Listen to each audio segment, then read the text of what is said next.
Have you ever heard a prediction about the future that made you laugh out loud? Maybe someone swore flying cars would fill our skies by 2020, or that we'd all be living on Mars by now. Well, hold on to your hats, because throughout history, some of the smartest minds, most respected experts, and even world leaders have made predictions about America that turned out to be spectacularly, hilariously wrong. These weren't just minor miscalculations, they were declarations about the nation's destiny that missed the mark so completely they're almost hard to believe. From bold claims that certain cities would never amount to anything, to forecasts that technology would never catch on, these predictions reveal just how unpredictable the future really is, and how even the most confident voices can get it totally backwards. Imagine living in a time when someone declared that the telephone was just a passing fad, or that the automobile would never replace the horse. Picture experts confidently stating that certain states would remain empty wastelands forever, or that America's influence in the world would fade within just a few decades.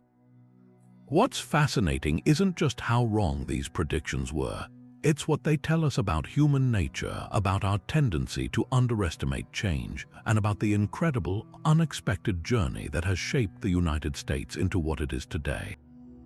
Each of these failed forecasts offers a glimpse into the anxieties, assumptions, and blind spots of their era, reminding us that the future has a funny way of surprising even the most certain among us. In this video, we're diving into 33 of the most ridiculous historical predictions ever made about America. Claims that range from strangely specific to wildly off-base, all serving as a testament to the nation's relentless, unpredictable spirit. We'll explore why these predictions were made, who made them, and what actually happened instead. You'll be shaking your head, maybe even laughing, as we uncover how things turned out so differently than anyone expected. So sit back, get comfortable, and join us on a journey through some of history's biggest blunders, because sometimes looking back at what people got wrong tells us just as much as looking at what they got right. Our journey into the world of spectacularly wrong predictions begins at the very birth of the nation. In the aftermath of the Revolutionary War, as Americans celebrated their hard-won independence, a chorus of voices from across the Atlantic was absolutely certain this grand experiment was destined for a swift and miserable collapse. The prevailing wisdom in London's political and intellectual circles was that the 13 colonies had just signed their own death warrant by severing ties with the greatest empire on earth. British statesman Horace Walpole, son of the first Prime Minister of Great Britain, captured this sentiment perfectly when he dismissively declared that America would, in his words, become a tale within a few short years. To him and many of his contemporaries, the idea of a massive republic governing itself without the Crown's authority was not just radical, it was utterly laughable. They looked at the fledgling United States and saw a chaotic collection of former colonies, saddled with war debt, lacking a unified currency, and with no strong central government to keep them from tearing each other apart. The Articles of Confederation, America's first attempt at a constitution, seemed to prove these critics right. It created a central authority so weak it couldn't even regulate trade between the states. This belief wasn't just confined to stuffy politicians in London. Many American loyalists, those who had opposed independence, shared this grim outlook and fled the country, convinced they were escaping a sinking ship. They believed the diverse interests of the states, the merchant North versus the agrarian South, would inevitably lead to internal conflict and fracture. The sheer vastness of the continent, coupled with the slow pace of communication, made the idea of a single Republican government holding it all together seem like a fantasy. From the European perspective, history itself was on their side. Republics had always been small, short-lived, and vulnerable to descending into mob rule or being conquered by stronger monarchies. They were waiting for the inevitable news that the United States had collapsed into civil war or had been forced to come crawling back to the British Crown, begging for forgiveness and protection. Of course, they were waiting for a message that would never arrive. And yet, just a few decades later, the young nation would make a move that seemed to confirm every one of its critics' worst fears about fiscal recklessness. In 1803, President Thomas Jefferson stunned the world by agreeing to purchase the entire Louisiana territory from France for $15 million, a sum that, to his many detractors, was an outrageous waste of public money on a veritable wasteland. The deal was immediately denounced as Jefferson's folly, with outraged critics in Congress and the press lambasting the president for squandering the treasury on what they called a barren desert. Many believed the territory was nothing more than an impassable, mountainous region, fit only for savages and wild beasts. How could anyone justify spending such an enormous amount, roughly 2.5 cents per acre, on land that was, by all contemporary accounts, utterly worthless? The geopolitical context made the decision seem even more bizarre.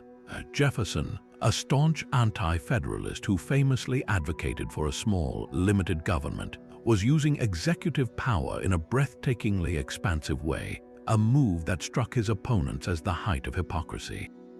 Furthermore, France's Napoleon Bonaparte, embroiled in expensive wars in Europe, was more than happy to offload what he considered a distant, troublesome possession.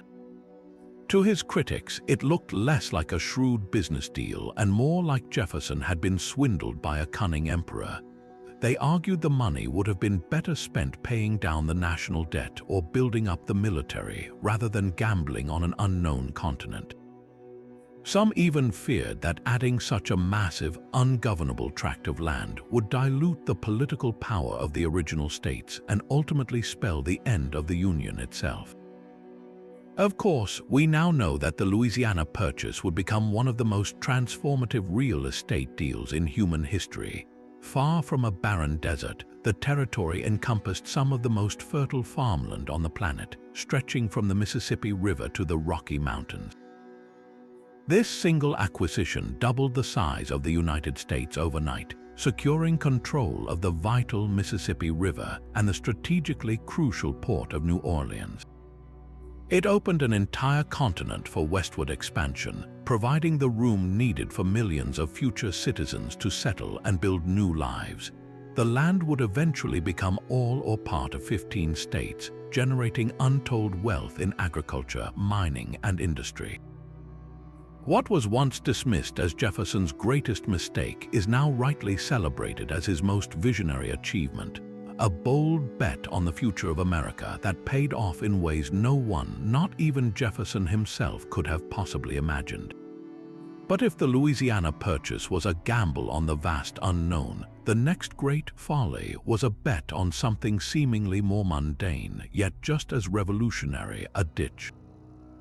A very, very long ditch. In the early 1800s, as America looked to connect its burgeoning eastern cities with the untapped resources of the western frontier, a monumental obstacle stood in the way: the Appalachian Mountains. Overland travel was brutally slow and expensive, making the transport of goods from the Great Lakes region to New York City a logistical nightmare.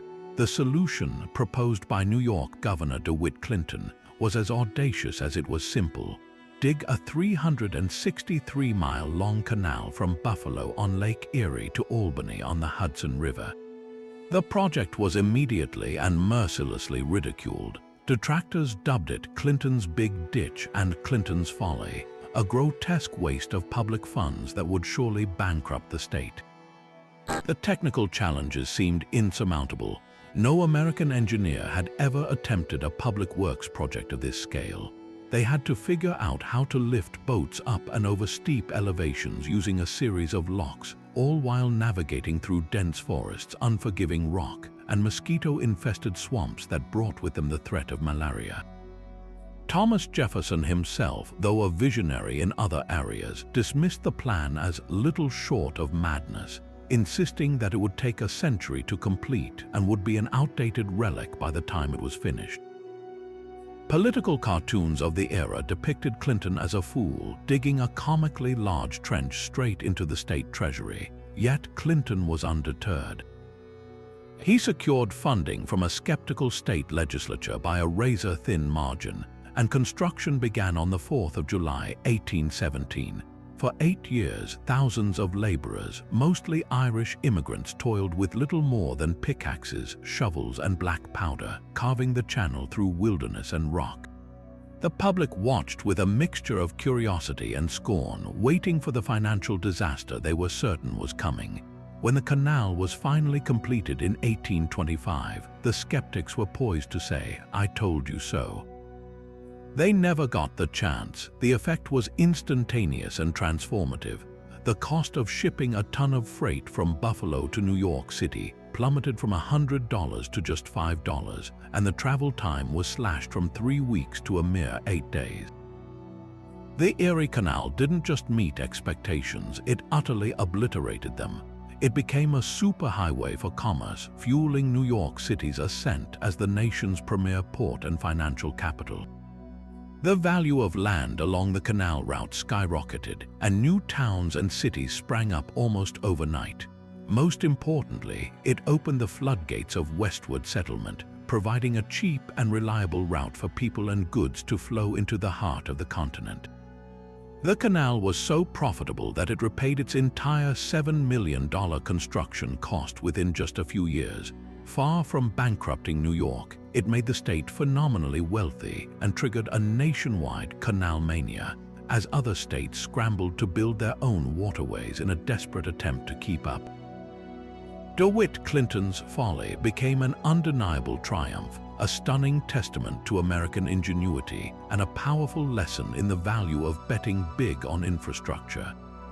Yet, even as the Erie Canal was proving its monumental worth, a new technology was emerging that would soon challenge its dominance and face an even greater wave of skepticism. The invention of the steam locomotive promised a revolution in transportation, but to the established canal companies and many of the era's leading engineers, the railroad was nothing more than a noisy, impractical novelty. They argued passionately that these iron horses would never replace the quiet, reliable, and proven network of canals. After all, canals carried immense amounts of freight smoothly and efficiently over water, a time-tested method. Why would anyone abandon this system for a machine that was prone to terrifying boiler explosions, required the expensive and complex laying of iron tracks across the entire country, and couldn't even operate in the winter without the risk of freezing? The opposition was both financial and philosophical. Powerful canal investors who had grown immensely wealthy from projects like the Erie Canal launched public relations campaigns to protect their investments. They published articles and gave speeches highlighting every railroad accident, labeling trains as dangerous playthings for speculators. A prominent civil engineer of the time, Benjamin Wright, who had been a chief engineer on the Erie Canal, summed up the prevailing sentiment when he declared that railroads might be useful in certain hilly areas where canals were impossible, but they would never, in his words, compete with a canal for business. The cost analysis seemed to support this view. Building a single mile of railroad track could cost up to $30,000, an astronomical sum in the 1820s, while canal barges could be built and operated for a fraction of the price. What these critics failed to foresee was the sheer speed and flexibility of rail travel. A canal barge pulled by mules along a towpath averaged a sluggish 2 to 3 miles per hour. An early steam locomotive, by comparison, could thunder down the tracks at a breathtaking 20 miles per hour. This wasn't just a minor improvement, it was a quantum leap. Railroads could go where canals could not, climbing steeper grades and reaching inland towns far from any navigable waterway. They operated year-round, unaffected by droughts that could strand canal boats or winters that could freeze a waterway solid. Most importantly, the railroad shrank America in a way that was previously unimaginable, creating a truly national market for goods and forging a physical connection between the East and West that would prove essential to holding the young nation together. The turning point came with projects like the Baltimore and Ohio Railroad, which began operation in 1830. Initially seen as a supplement to the canal system, Its success was so immediate and overwhelming that it sparked a frenzy of construction. Within 2 decades, the landscape of America was utterly transformed by a sprawling web of steel rails. The same canal investors who had once mocked the railroads soon found their businesses driven into bankruptcy or irrelevance. The dangerous folly of the railroad had not only replaced the canal, it had launched the United States into a new industrial age, enabling the rapid settlement of the West, the birth of massive corporations like the Pennsylvania Railroad, and setting the stage for the country to become a global economic superpower. It was a classic case of a disruptive technology being dismissed by the entrenched powers of the old world, only to usher in the new. Even as railroads began stitching the continent together, another invention was taking shape that promised to collapse distance in a way that was almost magical: the ability to send a message instantly across a wire.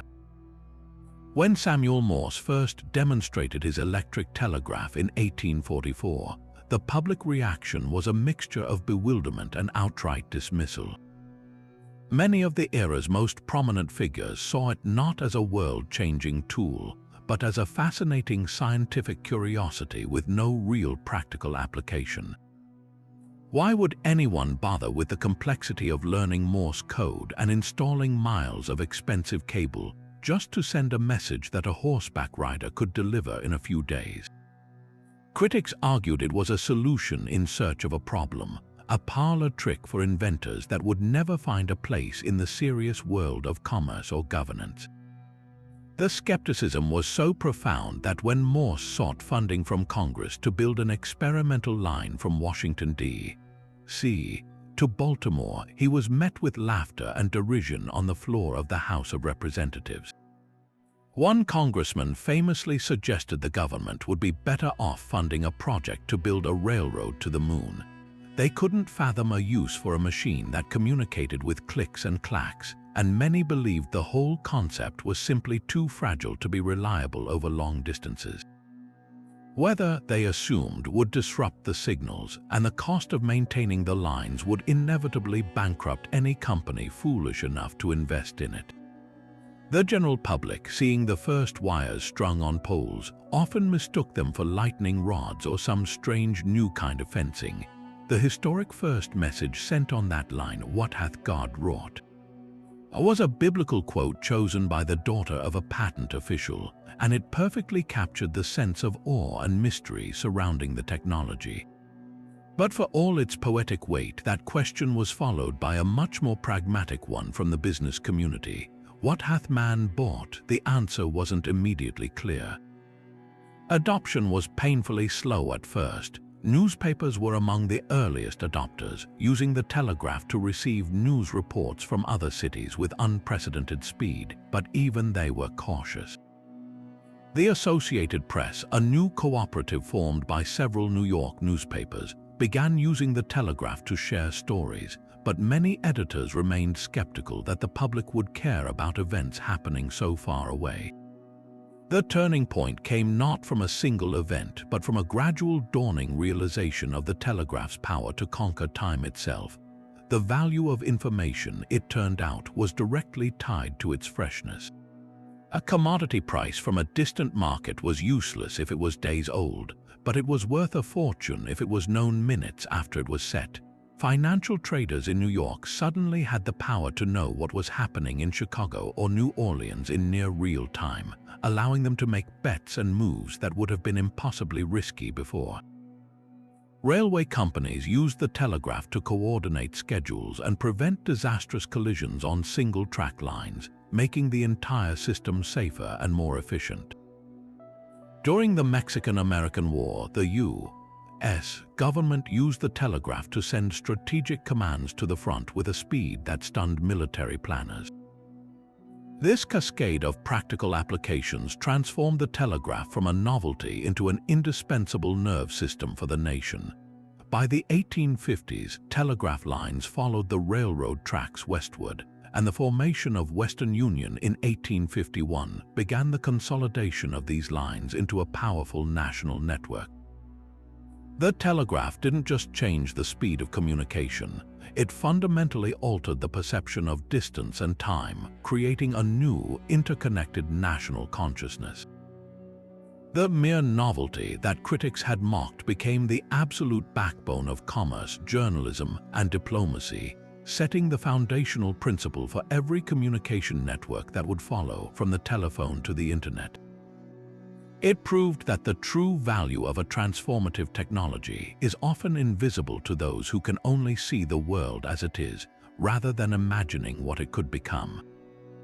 While the telegraph was busy connecting the established cities of the East, the far western edge of the continent was still largely a mystery, a distant land that many of America's most influential leaders were absolutely convinced would remain a worthless backwater forever. In the 1840s, California was a remote, sparsely populated territory, more a concept than a destination. To the few Americans who had even heard of it, it was a land of extremes, arid deserts, impenetrable mountain ranges, and a coastline that seemed to lead to nowhere of consequence.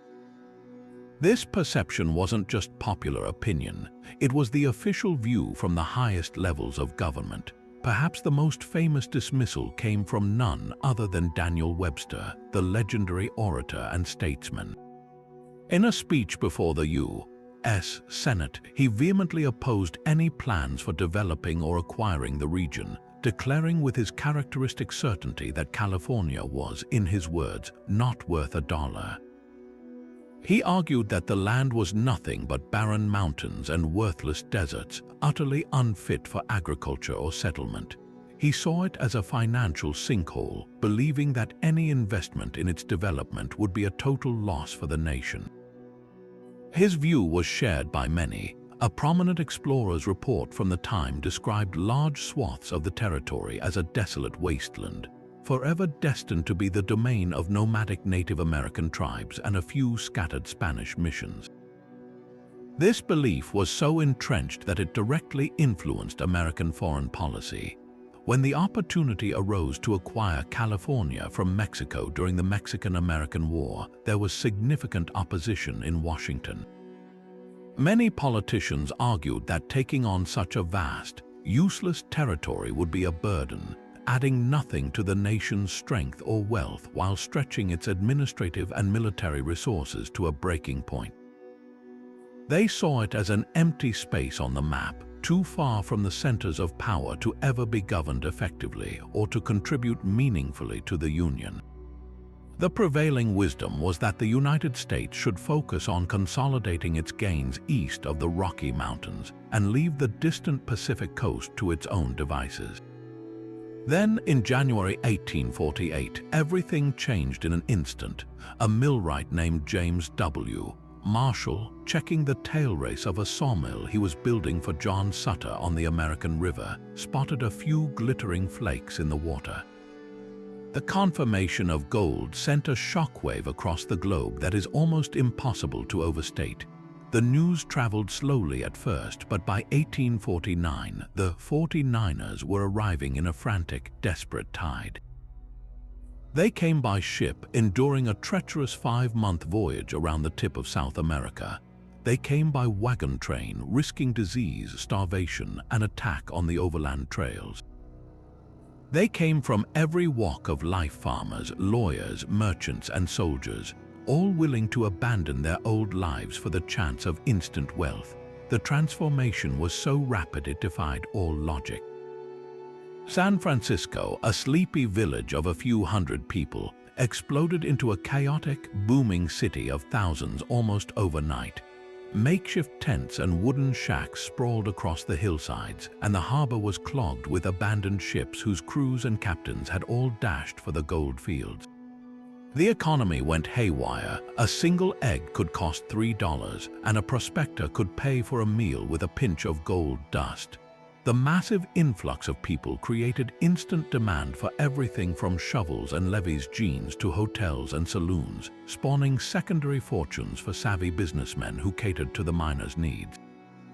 The impact reached far beyond the diggings. The need for law, order, and basic governance in this suddenly populous region forced America's hand. California went from a neglected territory to a state in record time. bypassing the usual territorial phase entirely, and admitted to the Union as the 31st state in 1850 as part of the Compromise of 1850. The gold rush didn't just prove the skeptics wrong, it rewrote the entire narrative of the American West. It shifted the nation's economic and political center of gravity, cementing American influence on the Pacific Ocean and establishing a direct trade link to Asia. The barren wasteland Daniel Webster declared not worth a dollar was generating hundreds of millions of dollars in gold and establishing the foundation for what would become the largest and most powerful state in the nation. It was the ultimate lesson in how a single discovery could render a century of expert opinion utterly obsolete. This overwhelming confidence wasn't just bluster, it was rooted in a fundamental misreading of the enemy's will and the nature of the conflict itself.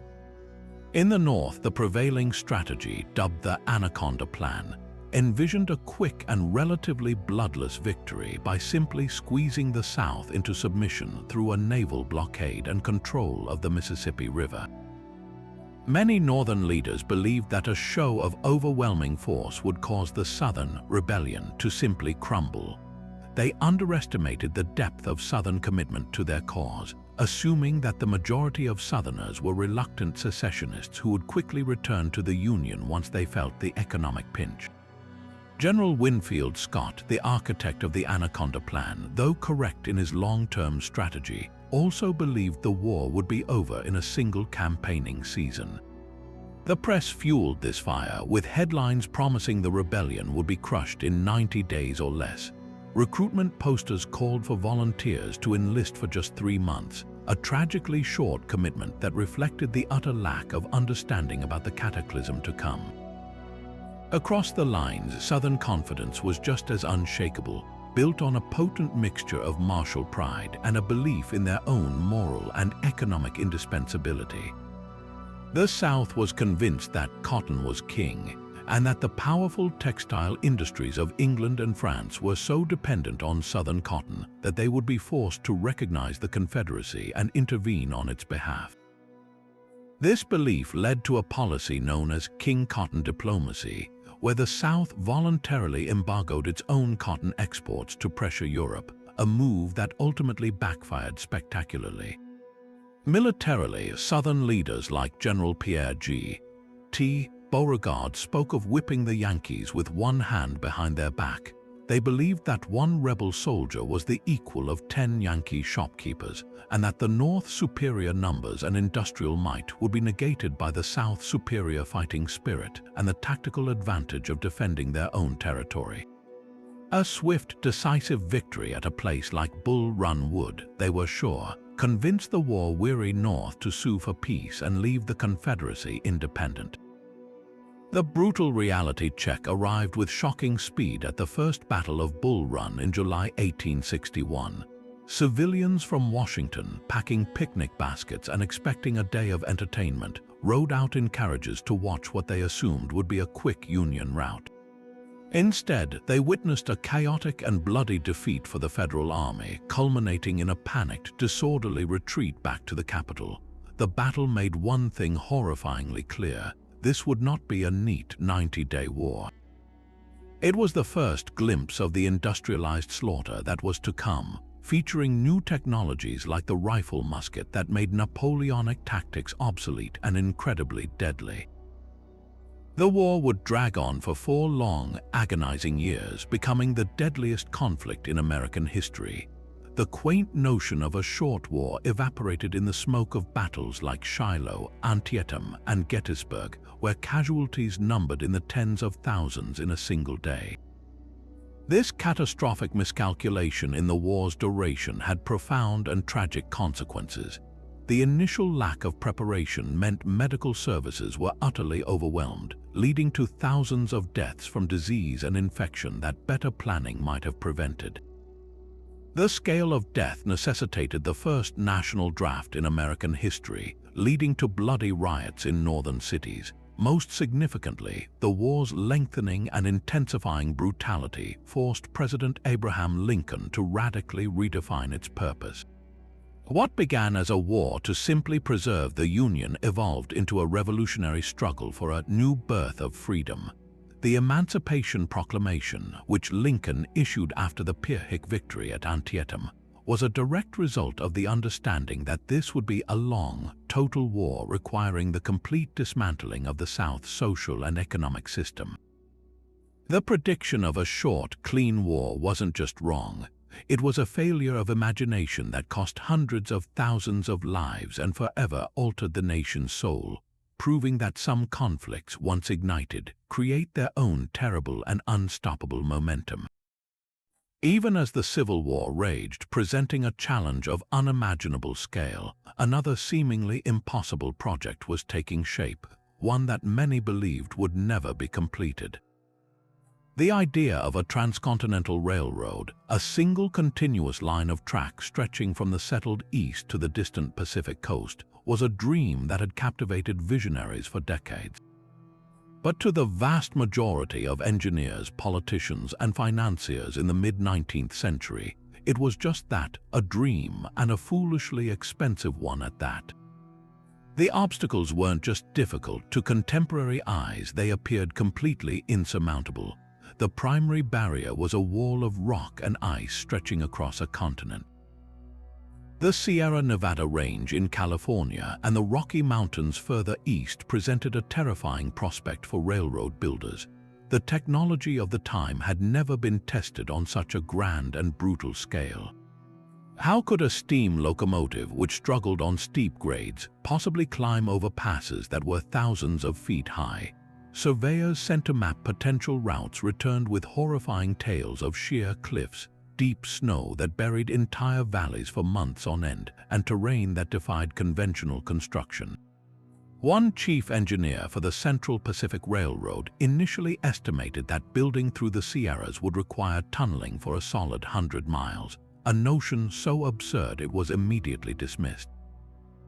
The most respected experts of the day declared that even if such a railroad could be built, the maintenance costs alone from rock slides, avalanches, and snowdrifts would bankrupt any company brave or foolish enough to attempt it. Beyond the engineering nightmares lay an equally daunting financial abyss. The projected cost was staggering, estimated to be anywhere from $50 to $100 million. A sum so vast it was nearly equal to the entire federal budget in some years. In the aftermath of the Civil War, with the national debt at an all-time high, the idea of the government funding such a boondoggle was met with fierce resistance in Congress. Critics, echoing the sentiments against the Erie Canal decades earlier, labeled it the Great Pacific Railroad Swindle, a scheme designed to line the pockets of corrupt politicians and greedy industrialists with public funds. They argued that even if the railroad were completed, there would be no traffic to justify the expense. The vast plains between Omaha and the Rockies were still largely referred to as the Great American Desert, and the western stretches were sparsely populated at best. Who would ride it? What goods would it carry? To many, it seemed the railroad would be a magnificent steel bridge connecting nowhere to nothing.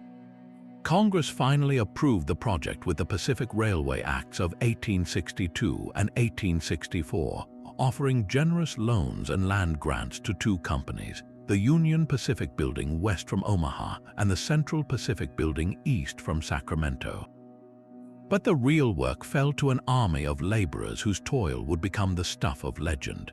The Union Pacific relied heavily on Civil War veterans, newly freed African Americans, and Irish immigrants. The Central Pacific, facing a critical labor shortage, made the then controversial decision to hire thousands of Chinese immigrants, many of whom had come to California during the gold rush. Initially dismissed by the company's white engineers as too small and frail for such brutal work, these workers would soon prove to be the backbone of the entire endeavor. Their achievements border on mythology. Facing the impenetrable granite of the Sierra Nevada, the Chinese crews of the Central Pacific accomplished the impossible. With little more than hand drills, black powder, and sheer determination, they inched their way through the mountains.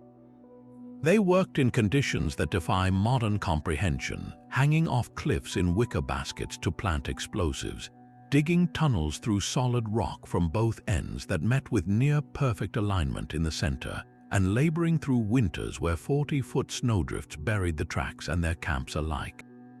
Avalanches would sweep entire work crews off the mountainside, their bodies not found until the spring thaw.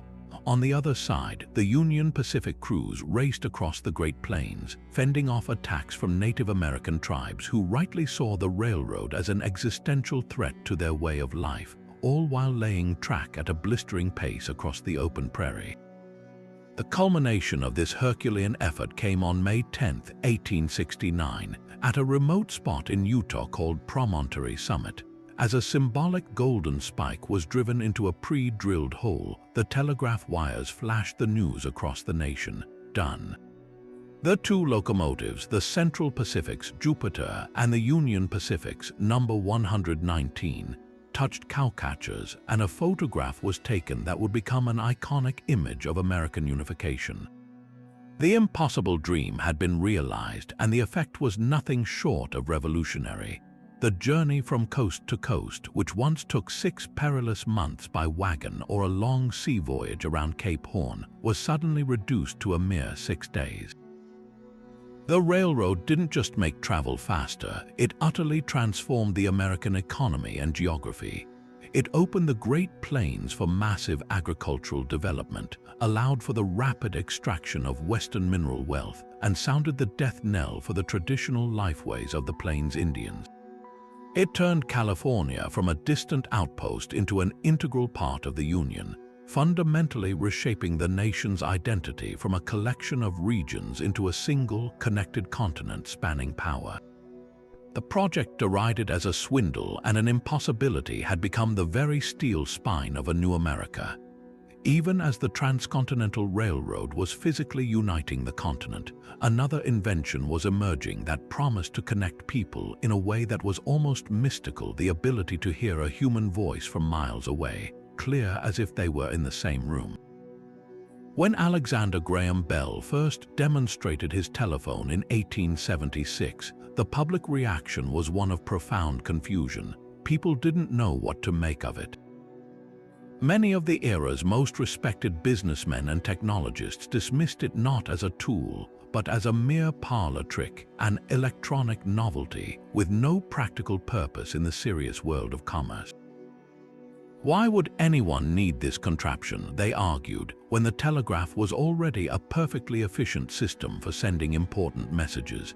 The telephone, they claimed, was a solution in search of a problem, a toy for eccentric inventors that would never find a place in a practical society. The skepticism was so deep that it came from the highest levels of the communication industry. Bell, struggling to finance his invention and seeing its potential, famously offered his patents to the telegraph giant Western Union for a mere $100,000. The company's president, William Orton, flatly refused commissioning an internal report to assess the device's value. The report's conclusion was utterly damning. It declared the telephone had, in their words, no commercial possibilities and was inherently of no value to us. The report's author, a prominent electrician, dismissed it as little more than a toy. Western Union's executives couldn't fathom a use for a device that required both parties to be present at their instruments at the same time to have a conversation. They saw it as an inconvenience compared to the telegraph, where a message could be left at an office and delivered at the recipient's leisure. They failed to see that the telephone's value wasn't in transmitting data, but in transmitting presence, emotion, and the subtle nuances of human conversation. This initial failure to grasp the telephone's potential is almost baffling to us today, but it was rooted in a fundamental misunderstanding of human needs. The telegraph was fantastic for sending a concise, pre-written message, a price quote, a news bulletin, a short confirmation, but it was sterile and impersonal. The telephone, by contrast, was intimate and immediate. It allowed for negotiation, for comforting a family member, for conducting complex business deals with the full spectrum of human interaction. Early adopters weren't large corporations, they were doctors and pharmacists who used it to receive urgent orders for medicines. It was housewives who used party lines to socialize and share news, creating new community networks. The very thing critics saw as a weakness, its requirement for real-time interaction, was in fact its greatest strength. The turning point came not from a single event, but from a slow, grassroots revolution in how people connected. Small, independent telephone companies began springing up in towns across America, often run by local entrepreneurs who saw the value the giants had missed. They strung lines between homes and businesses, creating small, interconnected communities. The sound of a telephone's ring became a symbol of modernity and importance. As the networks grew, the utility of the device multiplied exponentially. The value of a telephone wasn't in having one, it was in having someone to call. This concept, known as the network effect, meant that every new user made the entire system more valuable for everyone else. What started as a novelty for a few became a necessity for the many. Western Union, realizing its catastrophic error far too late, scrambled to catch up. They hired Thomas Edison to develop a competing device and launched a bitter patent war against Bell's company. But the legal battles only cemented Bell's hold on the foundational technology. By the time Western Union admitted defeat and exited the telephone business in 1879, the Bell Telephone Company was already on an unstoppable path to dominance, eventually transforming into the colossal AT&T monopoly.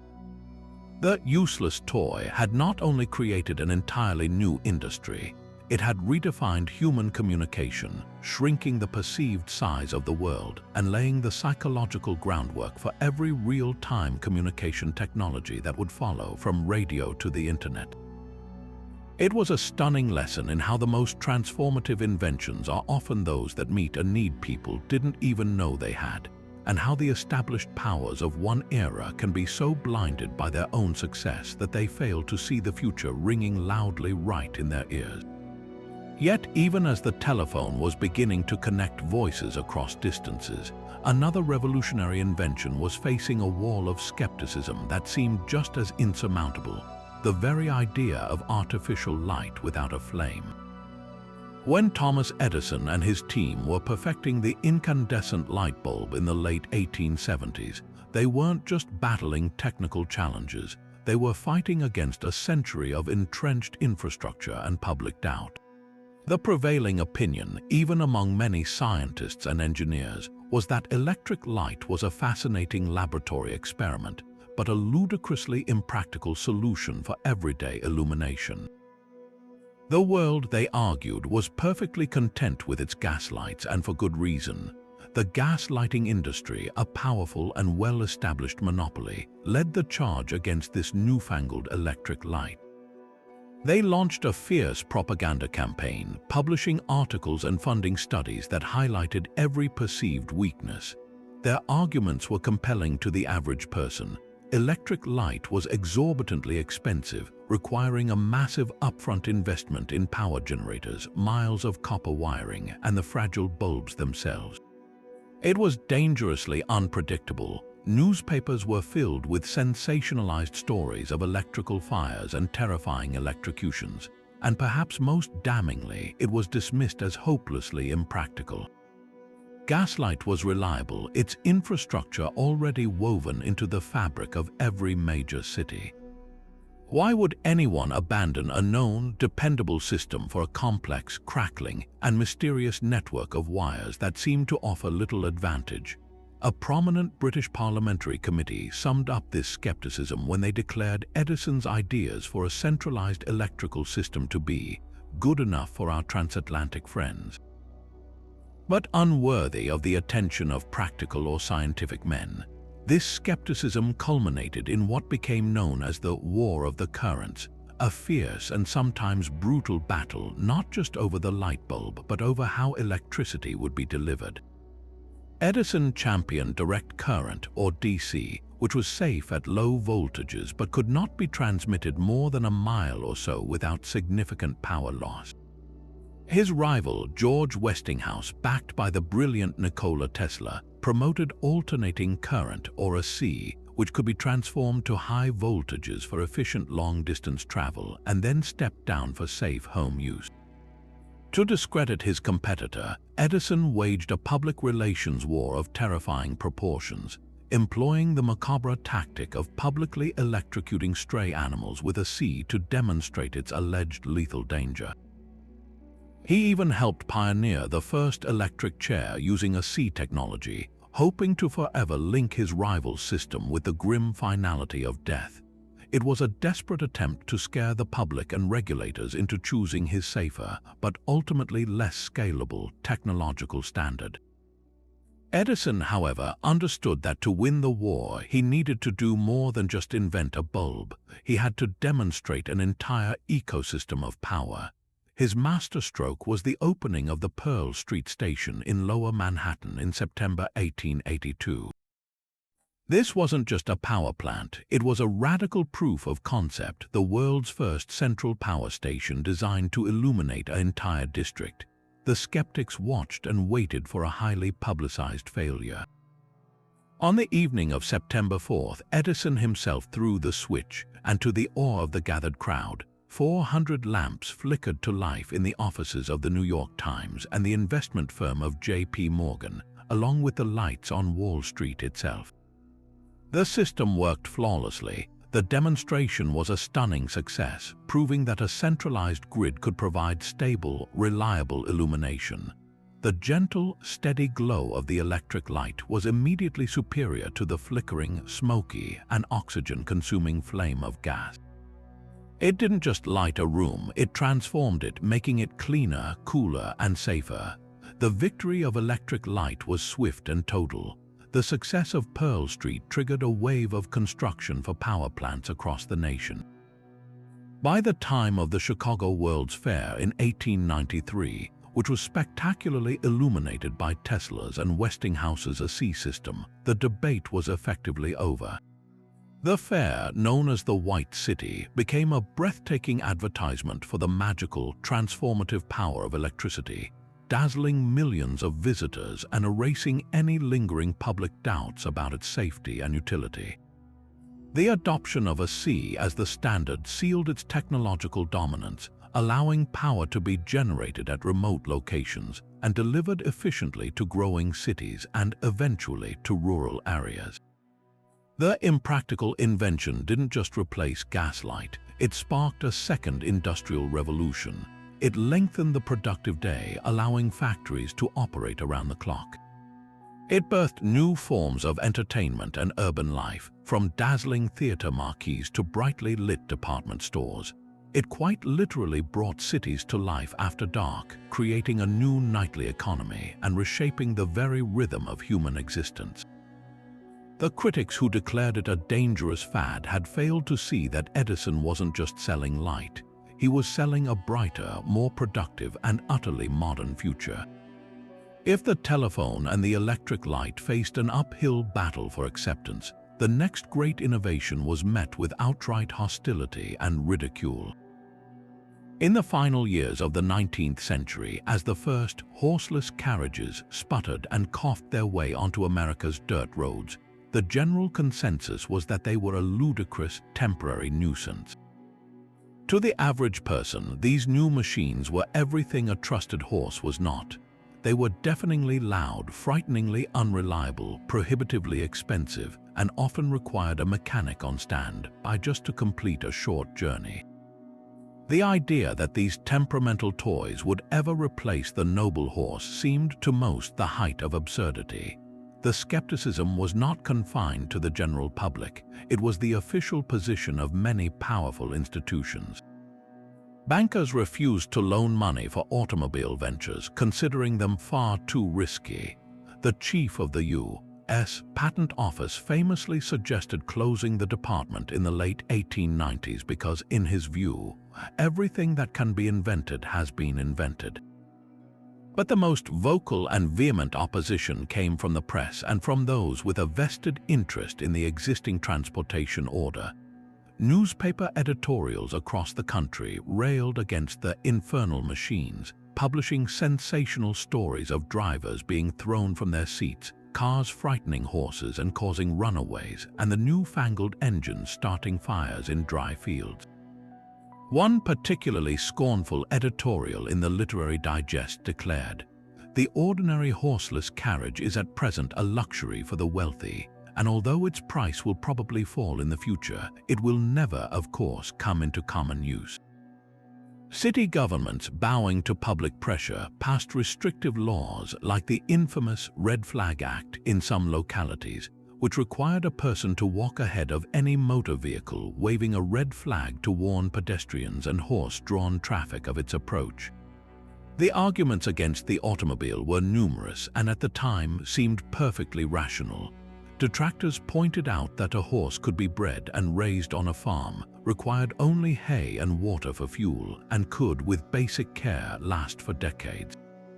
A car, by contrast, was a complex machine that required expensive, refined gasoline, specialized parts that were difficult to source, and a knowledge of mechanics to operate and repair.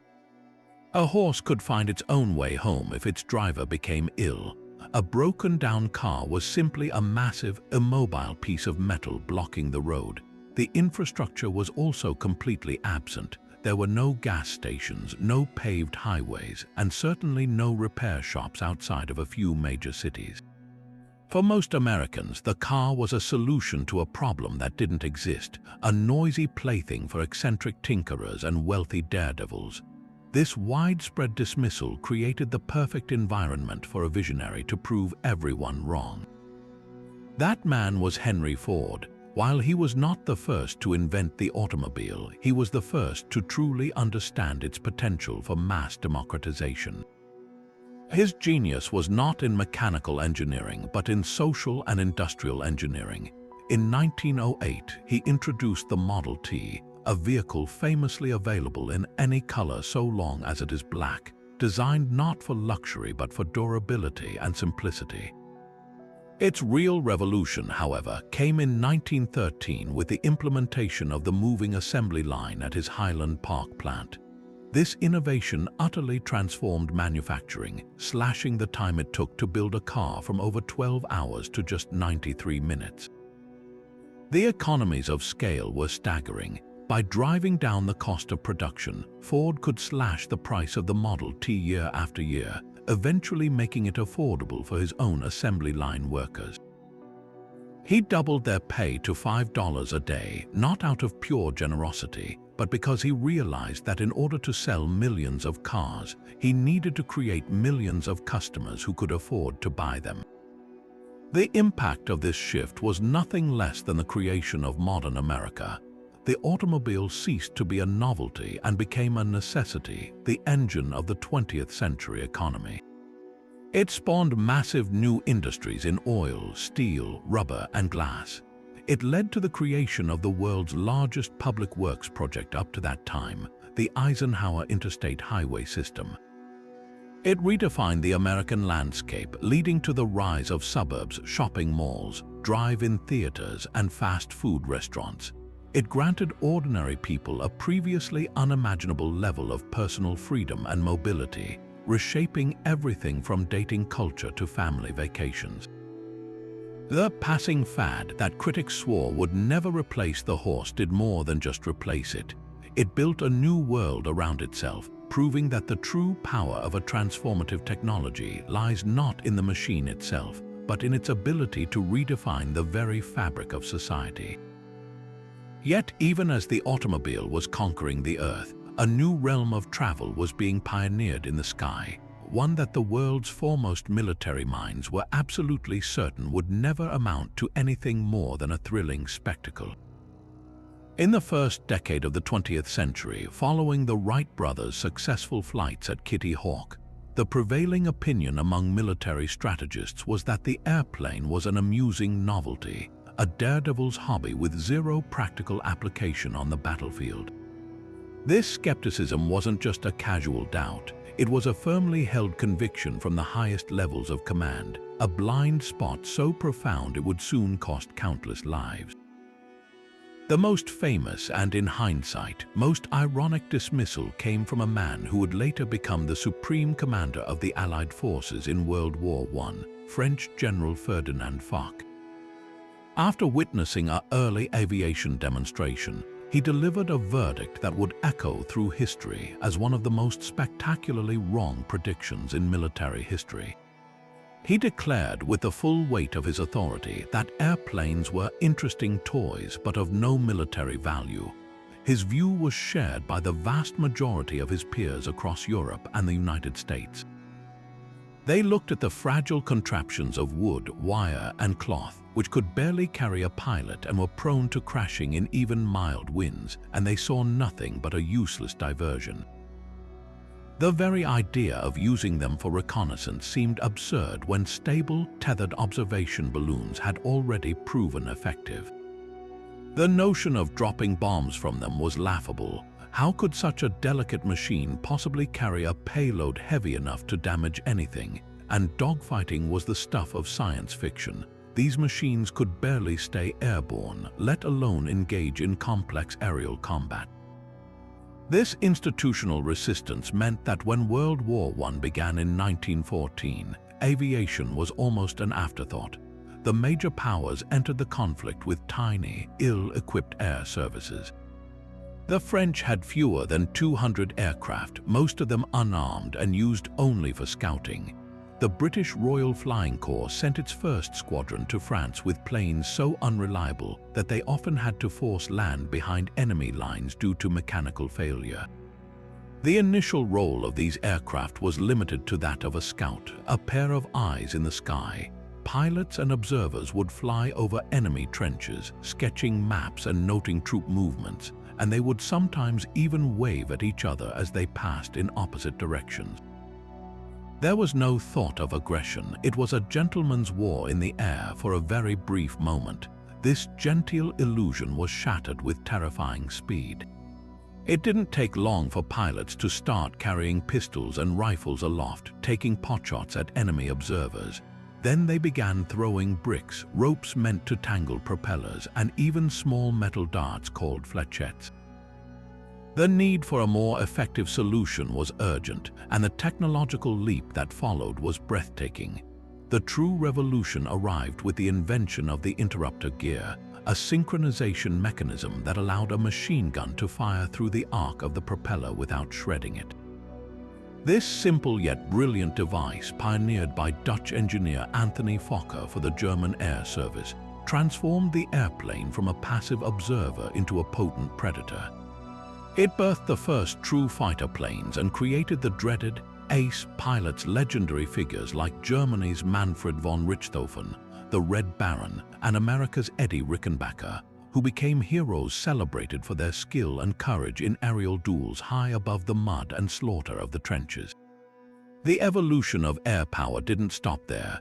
Bombers soon followed, starting with pilots manually dropping small artillery shells over the side of their cockpits and evolving into specialized multi-engine aircraft capable of carrying significant payloads to strike targets far behind enemy lines.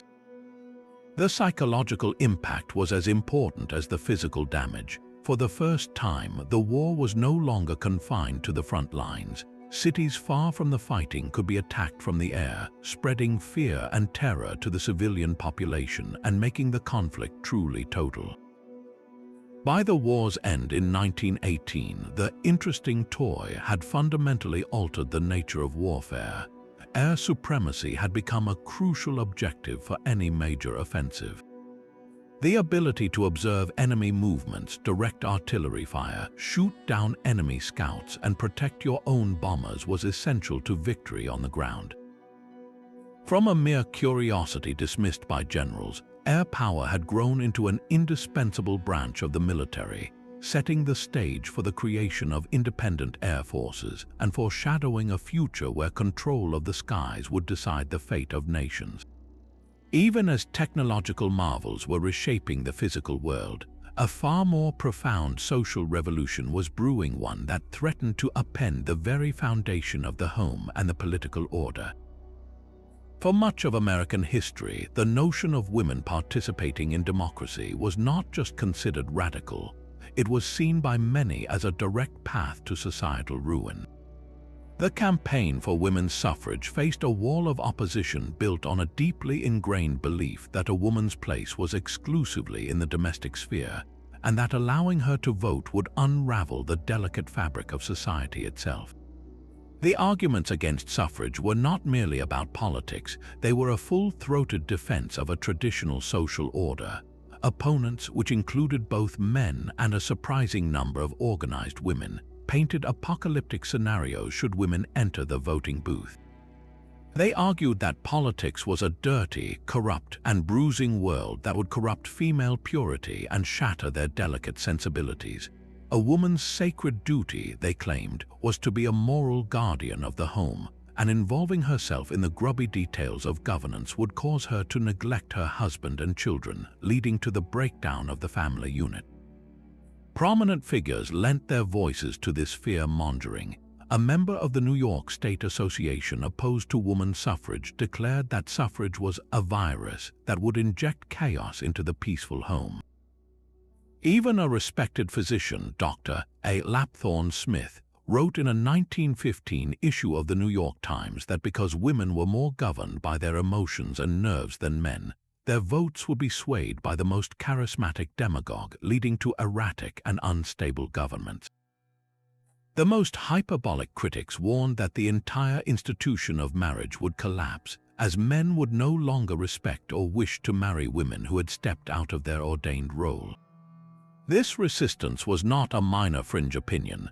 It was the mainstream view for decades, entrenched in law, culture, and even the church. Anti-suffrage cartoons depicted harried, neglectful mothers letting their babies crawl into danger while they were out campaigning, or homes falling into disrepair as women abandoned their chores for political rallies. The underlying fear, often unstated but always present, was a challenge to male authority. If women could vote, they might eventually seek office, demand equal pay, or question other laws that kept them in a subordinate position. The status quo was comfortable for those in power, and the prospect of sharing that power was terrifying. The fight for the vote, therefore, became a grueling, state-by-state war of attrition that lasted for over 70 years, from the first Women's Rights Convention at Seneca Falls in 1848 to the final victory in 1920. The suffragists, led by indomitable figures like Susan B. Anthony, Elizabeth Cady Stanton, and later Alice Paul, employed every tactic imaginable. They lectured, wrote pamphlets, lobbied politicians, and filed lawsuits. When peaceful methods seemed to stall, a new generation adopted more confrontational strategies. The National Woman's Party organized silent pickets outside the White House, where protesters held banners asking President Woodrow Wilson how he could campaign for democracy abroad while denying it to half the population at home. These women were met with violence. They were arrested on trumped-up charges, jailed, and when they went on hunger strikes, they were brutally force-fed. Their mistreatment sparked public outrage and finally shifted sympathy decisively toward their cause.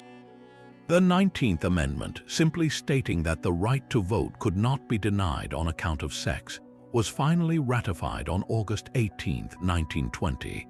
Not because the opposition had been convinced, but because the perseverance and courage of the suffragists had made it impossible to ignore their demand any longer. The moment the amendment was certified, the dire predictions of the anti-suffrage movement were put to the ultimate test, and yet the promised apocalypse never arrived. Society did not crumble, homes were not abandoned, the political system did not become hysterical or unstable. Instead, women went to the polls and voted, often with their children in tow, and then returned home to their lives. What followed was not destruction, but a gradual and strengthening evolution of American democracy. Women's suffrage brought new issues to the forefront of political discourse, leading to greater advocacy for public health, education, child labor laws, and social welfare programs in the following decades. It almost doubled the electorate, making the government more representative and its policies more reflective of the entire population's needs. The inclusion of women didn't break democracy. It fulfilled its promise, proving that a system truly of, by, and for the people must include all its people. The great fear that had consumed so much ink and energy was revealed to be nothing more than a desperate attempt to cling to an outdated hierarchy, a powerful reminder that progress is often opposed by those who mistake privilege for natural law. If the fight for suffrage showed how expanding rights could strengthen the nation, the next grand prediction demonstrated the exact opposite, the belief that a sweeping moral restriction could somehow cure society's deepest ills. The movement to ban alcohol, known as Prohibition, was built on a mountain of lofty, utopian promises. Its advocates, led by groups like the Anti-Saloon League and the Women's Christian Temperance Union, painted a vision of an America free from the scourge of drink. They predicted that outlawing alcohol would lead to a massive drop in crime, as drunken brawls and alcohol-fueled violence would vanish overnight. They promised it would rescue families from poverty, as working men would no longer squander their weekly wages at the saloon. They assured the public that it would purify politics by shutting down the corrupt urban political machines that were often fueled by liquor money. In their view, banning alcohol wasn't just a policy change, it was a moral crusade that would usher in a new era of peace, prosperity, and Puritan virtue. This wave of optimism carried the movement to its ultimate victory with the ratification of the 18th Amendment in 1919 and the subsequent Volstead Act, which defined the rules for enforcement. The law went into effect 1 year later, and for a brief, hopeful moment, it seemed the prediction might come true. Alcohol consumption did initially drop, and some industrialists like Henry Ford praised the new sober efficiency of their workforce. But this surface-level success was shockingly short-lived.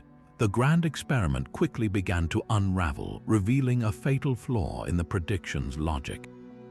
The reformers had successfully changed the law, but they had completely failed to change the deeply ingrained desire of millions of Americans to have a drink. You cannot legislate thirst out of existence. Almost overnight, a vast shadow economy sprang up to meet this massive, unquenched demand. Ordinary citizens became casual criminals, brewing bathtub gin in their apartments or hiding flasks in their boots. But this was small time compared to the professional criminal enterprises that seized the opportunity. The illegal production and distribution of alcohol became an incredibly lucrative business, and it was quickly taken over by organized crime syndicates. Figures like Al Capone in Chicago built vast, violent empires on bootlegging. Capone's organization alone was estimated to bring in $60 million a year, a staggering sum at the time, all from illegal alcohol. The prohibition of alcohol didn't eliminate crime. It simply handed the entire industry over to ruthless gangsters, transforming what had been a legal, regulated trade into a bloody underworld free for all. The social scene didn't disappear, it just went underground. In every major city and in countless small towns, speakeasies flourished. These were illicit bars, often hidden behind unmarked doors, in basements or behind fake storefronts. To gain entry, you needed a password or a knowing nod. Inside, you would find a cross-section of society that would have been unthinkable in the old saloons. Men and women drinking together, black and white patrons mingling, and a new culture of jazz music and flapper rebellion taking root. The speakeasy became a symbol of defiance against what many saw as an overreaching, puritanical law. Far from fostering a more moral and upright society, prohibition fostered a culture of widespread disrespect for the law. Ordinary, law-abiding citizens saw no problem with breaking the Volstead Act, and this casual lawbreaking eroded public respect for legal authority in general. The enforcement mechanism was a tragic farce. The federal government tasked the Prohibition Bureau with policing the entire country, but the agency was chronically underfunded, understaffed, and notoriously corrupt. Prohibition agents were paid a pittance, making them easy targets for bribery. Bootleggers had faster cars and better weapons than the police, and the vast coastlines and borders of the United States were impossible to seal. The law created a cascade of unintended consequences. With alcohol banned, many drinkers turned to dangerous moonshine and industrial alcohols that were never meant for human consumption, leading to waves of poisoning, blindness, and death. The government, in a desperate attempt to deter people, even ordered the poisoning of industrial alcohols, a move that resulted in the deaths of an estimated 10,000 people. The prediction of a healthier nation gave way to a public health crisis of its own making. By the late 1920s, it was painfully clear to nearly everyone that prohibition had been a catastrophic failure. It had not solved social problems, it had invented a whole new set of them. It created powerful, wealthy, and violent criminal organizations that corrupted police and municipal governments. It cost the federal government billions in lost tax revenue at a time when the economy was teetering on the brink of the Great Depression. The final nail in the coffin came with the election of Franklin D. Roosevelt in 1932, who ran on a platform that included repealing the Noble Experiment. The 21st Amendment, repealing the 18th, was ratified in 1933, making it the first and only time a constitutional amendment has ever been revoked. The grand prediction that banning alcohol would create a more perfect union had backfired in the most spectacular way possible, offering a timeless lesson on the limits of legislating morality and the dangerous law of unintended consequences. The roar of the 1920s was deafening, a decade of booming industry, soaring stock prices, and seemingly endless prosperity. It was an era where everyone, from factory workers to financiers, believed they had unlocked the secret to perpetual wealth. So when the bottom fell out of the market in late October 1929, the initial shock was quickly replaced by a chorus of reassuring voices from the highest echelons of power, all insisting this was nothing more than a temporary correction, a mere blip on the nation's unstoppable upward trajectory. This collective misdiagnosis, perhaps more than the crash itself, would seal the nation's fate for the next decade, transforming a severe financial panic into the profound human tragedy of the Great Depression. In the immediate aftermath of Black Tuesday, President Herbert Hoover, a man who had built his reputation as a brilliant engineer and a great humanitarian, moved quickly to project an image of calm confidence. He gathered the nation's most prominent industrialists and labor leaders at the White House, securing promises from titans like Henry Ford to maintain wages and continue investing. He then addressed the American public directly, assuring them that the fundamental business of the country, that is production and distribution of commodities, is on a sound and prosperous basis.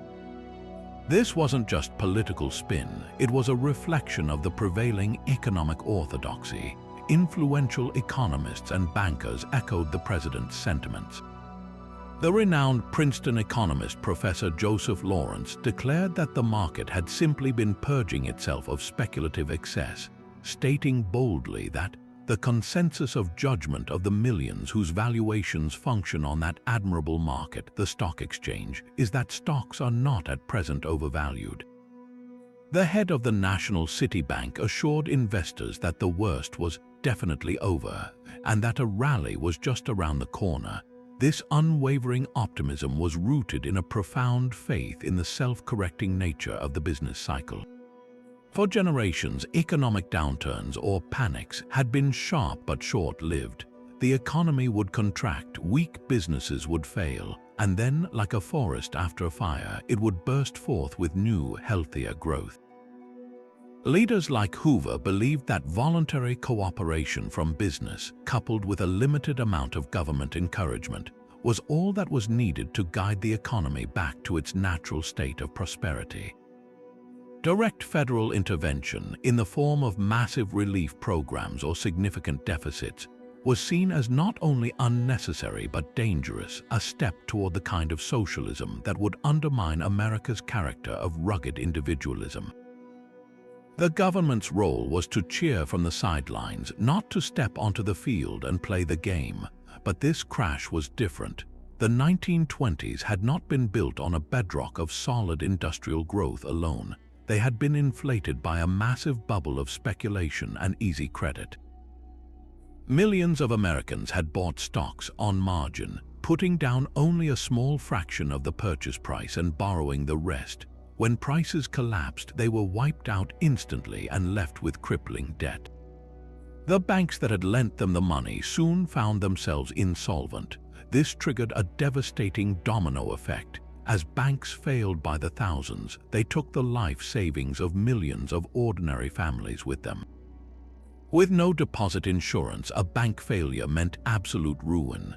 Terrified survivors hoarded whatever cash they had left, starving the economy of the capital it needed to function. Companies, unable to get loans and seeing demand for their products evaporate, had no choice but to slash wages and lay off workers in staggering numbers. Unemployment, which had been under 4% before the crash, skyrocketed to 25% by 1933. This wasn't a temporary blip, it was a catastrophic systems failure. The human cost of this misjudgment is almost impossible to overstate. The reassuring words from Washington began to ring hollow in cities where bread lines stretched for blocks and in rural areas where farmers watched their land wither into the Dust Bowl. Shanty towns of makeshift shelters, cruelly dubbed Hoovervilles, sprang up on the outskirts of every major city.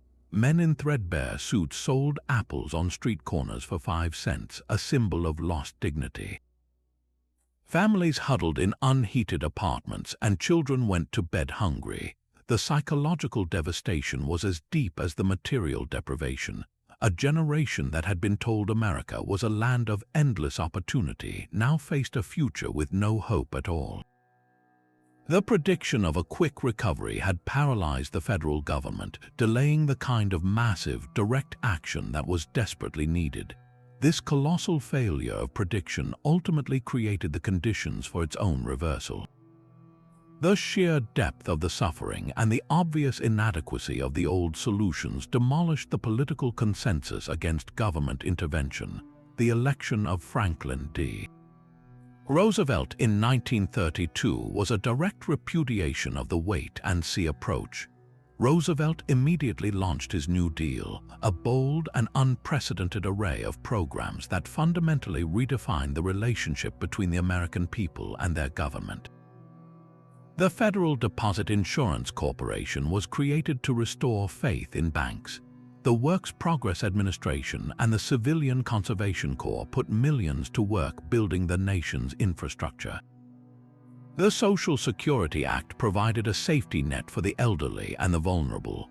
These reforms were born directly from the ashes of the failed prediction, a permanent acknowledgement that the modern economy was too complex to be left to fix itself, and that the government had a responsibility to protect its citizens from the worst ravages of the business cycle. The experts who saw the crash as a mere blip had been catastrophically wrong, but their error forced a national reckoning that would shape American society for generations to come. Even as the nation was grappling with the profound economic and social upheaval of the Great Depression, a new invention was flickering to life in a handful of living rooms, a glowing box that promised to bring moving pictures directly into the home. When television made its first public debut at the 1939 New York World's Fair, the reaction from the established media giants was not awe, but a collective, dismissive shrug. The leaders of the massively powerful radio industry, in particular, looked at this new technology and concluded it was nothing more than an expensive, impractical fad, a visual gimmick that could never replace the intimate theater of the mind experience that radio had perfected. The arguments against television were, at the time, perfectly logical. Radio executives pointed out that their medium was already a ubiquitous and deeply embedded part of American life. 90% of American households owned a radio, and families gathered around it every evening to listen to their favorite comedy shows, thrilling dramas, and news broadcasts. It was free, it was reliable, and it allowed people to multitask. They could cook dinner, knit, or chat while listening. Television, by contrast, was exorbitantly expensive. An early TV set could cost the equivalent of several months' wages for the average family, a luxury item far out of reach for most. The programming was extremely limited, often consisting of fuzzy test patterns or low-quality broadcasts that could only be received in a few major cities. Critics argued that the very nature of television was its greatest weakness. It required your full, undivided attention. You had to sit and stare at the small, often blurry screen. They dismissed it as a visually limiting medium, incapable of matching the rich, imaginative worlds that radio voices could conjure in the listener's own mind. Why would anyone give up the sophisticated audio dramas of Orson Welles for a primitive visual novelty? This confidence was so absolute that the major radio networks CBS, NBC, and Mutual were incredibly slow to adapt. They treated television as an experimental sideshow, a pet project for their engineering departments, but not a serious threat to their audio empire. They continued to invest heavily in radio stars and programming, believing that even if TV found a small audience, it would be a niche market for the wealthy, much like early adopters of the automobile. The outbreak of World War II effectively pressed pause on the entire conversation, as electronics manufacturing was diverted to the war effort. This hiatus only reinforced the radio industry's sense of security. For the duration of the war, radio remained the undisputed king of news and entertainment, its importance cemented by the stirring reports from Edward R. Murrow and others broadcasting from London during the Blitz. The end of the war in 1945 unleashed a tidal wave of pent-up consumer demand and technological innovation that would prove every single one of these predictions catastrophically wrong. Soldiers returned home with new technical skills. The electronics factories that had built radars and radios for the war turned their attention to civilian goods, and a booming post-war economy meant families had savings to spend. The result was the Great Television Boom. Between 1946 and 1951, the number of homes with a television set exploded from under 10,000 to over 12 million. It was the fastest adoption of a new technology in American history up to that point. The experience of watching the magic window in your own living room was so compelling that it created an instant social phenomenon. Neighborhoods would crowd into the one home on the block that had a TV to watch wrestling matches or the Milton Berle show, an event that became known as window peeking. The effect on the radio industry was nothing short of apocalyptic. The format that was hit hardest and fastest was the scripted drama. Why listen to a 30-minute audio play about a detective chasing a villain when you could now watch it unfold with your own eyes? Shows like The Shadow and The Lone Ranger, which had commanded audiences of tens of millions, saw their listenership evaporate almost overnight. Soap operas, thriller series, and sitcoms that had dominated the evening schedule vanished from the airwaves, migrating to television as quickly as they could. Radio stars became television stars. The intimate medium of sound was forced to completely reinvent itself to survive. It abandoned its broad, dramatic programming and pivoted to a new format that played to its unique strength, portability, and music. The rise of the transistor radio and the automobile radio created a new, mobile audience for top 40 hits, disc jockeys, and talk shows. A format that television, tethered to the living room wall, could not easily replicate. Television didn't just become popular, it became the central nervous system of American culture. It transformed how the nation experienced everything. The 1952 presidential election was the first where television advertising became a major factor, with Dwight D. Eisenhower's campaign running simple but effective spots. The Army-McCarthy hearings in 1954 brought the grim spectacle of a senator's witch hunt directly into homes, leading to his public downfall as people saw his bullying tactics for themselves. Events like the launch of a space capsule or the Beatles' first appearance on The Ed Sullivan Show became shared national moments, witnessed by millions simultaneously. The prediction that television was a visually limiting medium was turned completely on its head. it became the most powerful visual storyteller ever invented, shaping fashion, politics, and social norms. The glowing box that radio executives swore was a passing fad didn't just replace their medium as the dominant form of entertainment. It redefined the very nature of mass communication, creating a shared visual culture that was more immediate, more powerful, and more influential than anything that had come before it. Amid the post-war boom of the 1950s, as America flexed its industrial and scientific muscles, a new promise emerged that seemed to herald the dawn of a true utopia. It was the promise of the atom, not as a weapon of war, but as a magical servant. Following the terrifying power of the atomic bomb, scientists and politicians were eager to rebrand nuclear technology as a force for good, a peaceful miracle that would solve all of humanity's energy problems. The most famous and enduring pledge to come out of this era was that electricity generated by nuclear fission would become, in the catchy phrase of the time, too cheap to meter.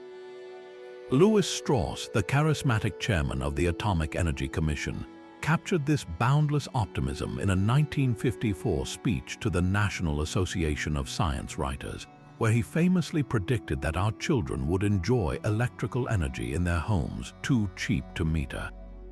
He envisioned a future not of power bills, but of such incredible energy abundance that it would be pointless to even track its use.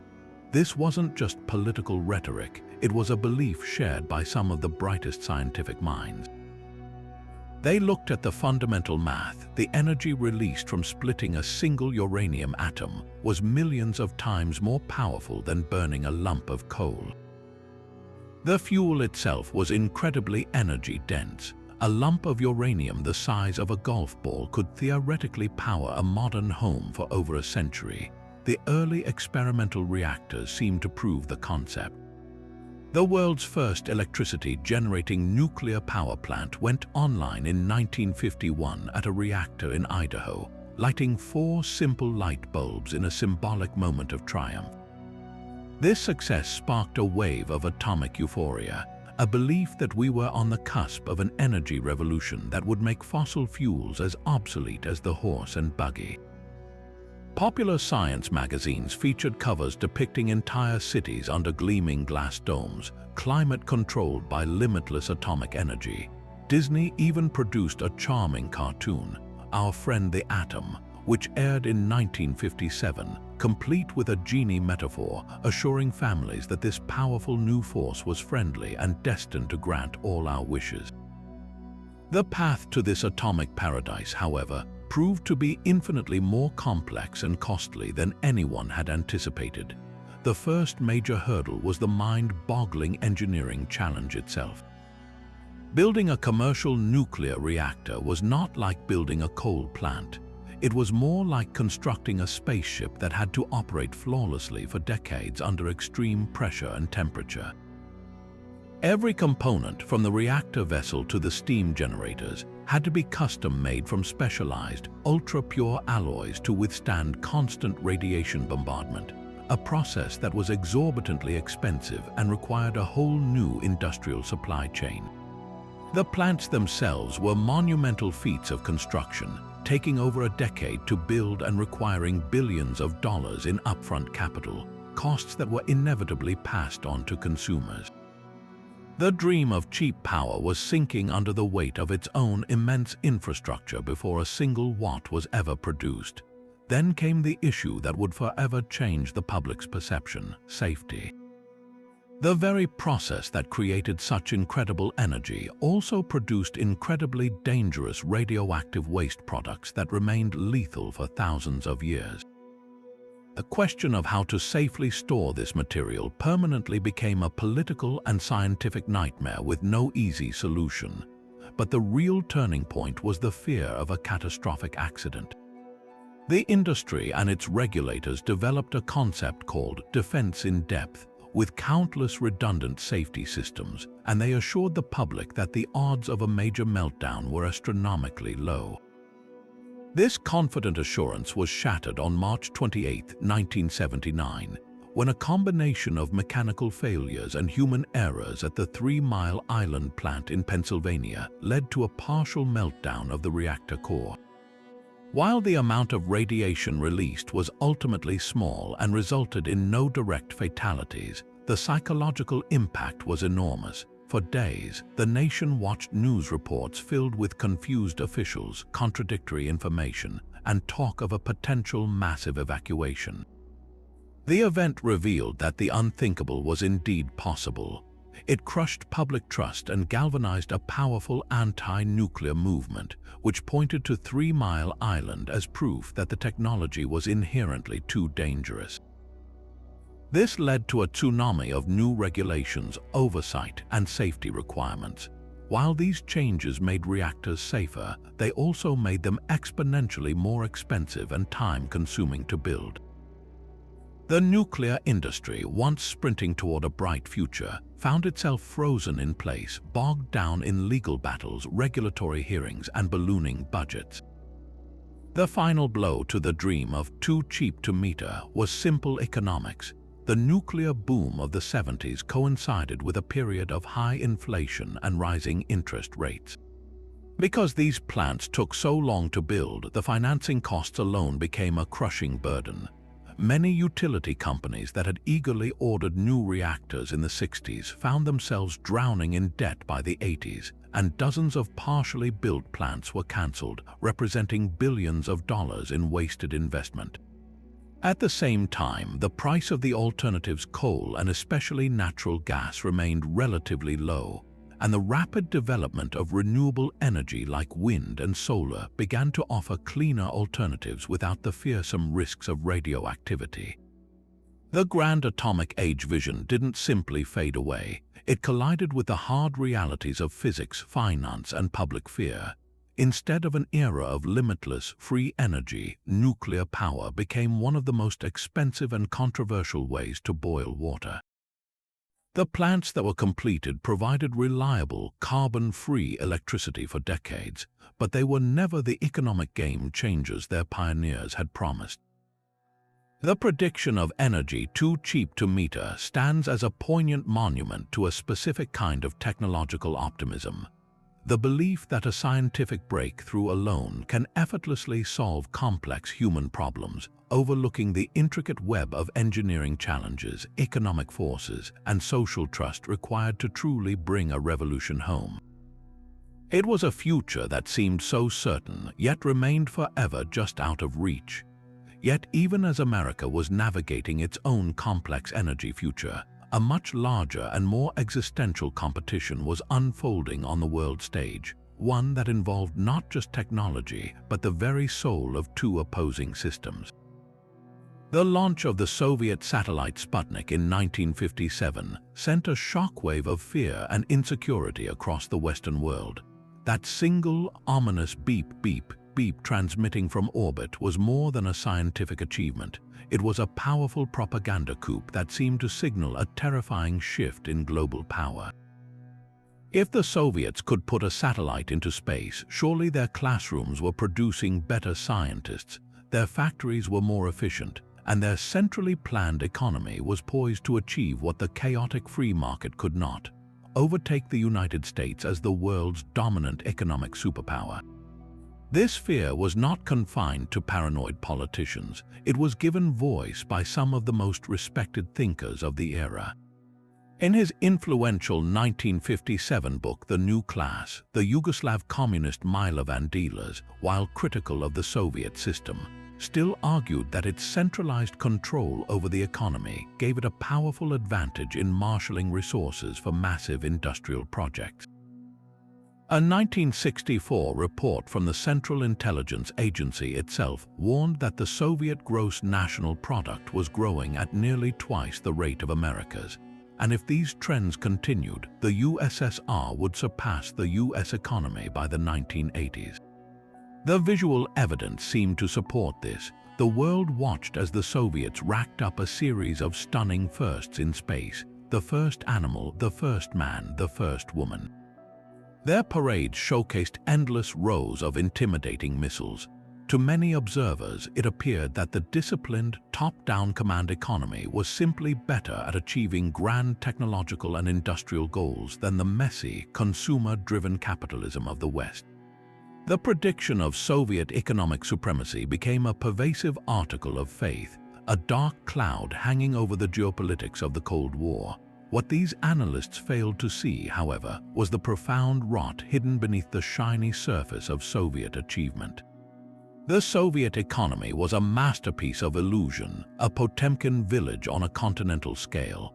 It was extraordinarily effective at focusing immense resources on a handful of prestige projects, like putting a man in space or building gigantic steel mills, because the state could simply command it to happen regardless of cost. But this came at a devastating price for everything else. The system was plagued by crippling inefficiencies that were invisible in the aggregate economic statistics. Factory managers were incentivized to meet production quotas based on weight or quantity, leading to absurd outcomes like factories producing impossibly heavy, low-quality goods because it was easier to meet the quota. There was no concept of consumer demand. A factory might produce 1 million pairs of shoes that nobody wanted to buy, while there were critical shortages of basic necessities like toilet paper, decent clothing, or edible meat. The Soviet economy was fundamentally disconnected from human need or desire. While America in the 1960s and 70s was experiencing a consumer revolution, filling suburban homes with dishwashers, color televisions, and reliable automobiles, the average Soviet citizen stood in endless lines for substandard goods. The iconic symbol of Soviet economic life was not a gleaming missile but the dreary, half-empty grocery store. This stagnation bred a deep and pervasive cynicism.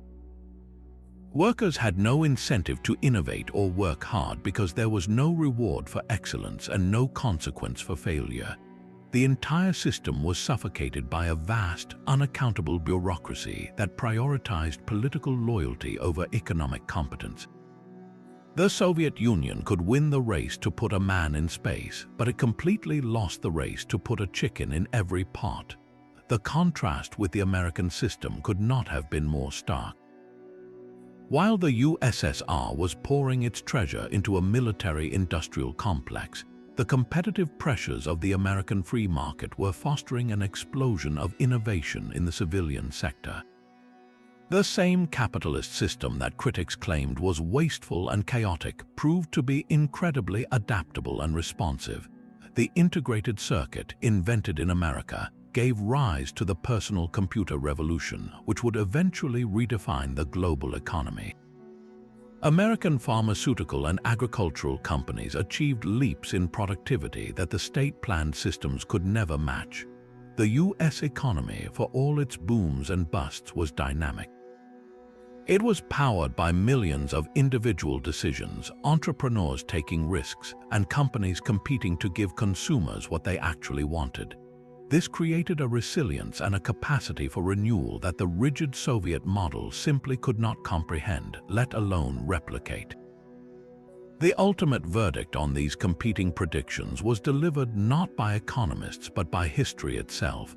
By the late 1980s, the Soviet economic miracle was exposed as a complete fiction. The system was buckling under its own weight, plagued by stagnant growth, widespread corruption, and an unsustainable military burden. The war in Afghanistan became its Vietnam, a draining quagmire that sapped both national treasure and morale. When Mikhail Gorbachev attempted to reform the system with his policies of glasnost and perestroika, he merely loosened the lid on a pressure cooker that had been building steam for decades. The entire edifice, rotten from the inside, collapsed with startling speed. The Berlin Wall fell in 1989, and by 1991, the Soviet Union itself dissolved into 15 independent nations, its economy in total ruins. Meanwhile, the United States, the nation that experts had predicted would be economically surpassed, was on the cusp of the longest economic expansion in its history, driven by the very information technology revolution that a command economy could never have produced. The great fear of Soviet economic supremacy was revealed to be a phantom, a prediction born more from Western anxiety than from Soviet reality, proving that a system which stifles human freedom in the name of efficiency ultimately achieves neither. And amidst this grand geopolitical struggle, a very different kind of revolution was being dismissed in the world of popular culture, one that would be launched not by a missile, but by four young men from Liverpool with long hair and an irresistible beat. Before they ever set foot on American soil, the Beatles were already being written off by the very gatekeepers of the music industry. In 1963, as Beatlemania was sweeping Great Britain, a string of American record executives listened to the group and delivered some of the most famously misguided verdicts in entertainment history. A representative from Capitol Records, the American arm of their UK label EMI, flatly declared that guitar groups are on the way out and that the Beatles had no future in show business. Another executive at Decca Records, who had actually passed on signing the band a year earlier, confidently stated that groups of guitars are finished.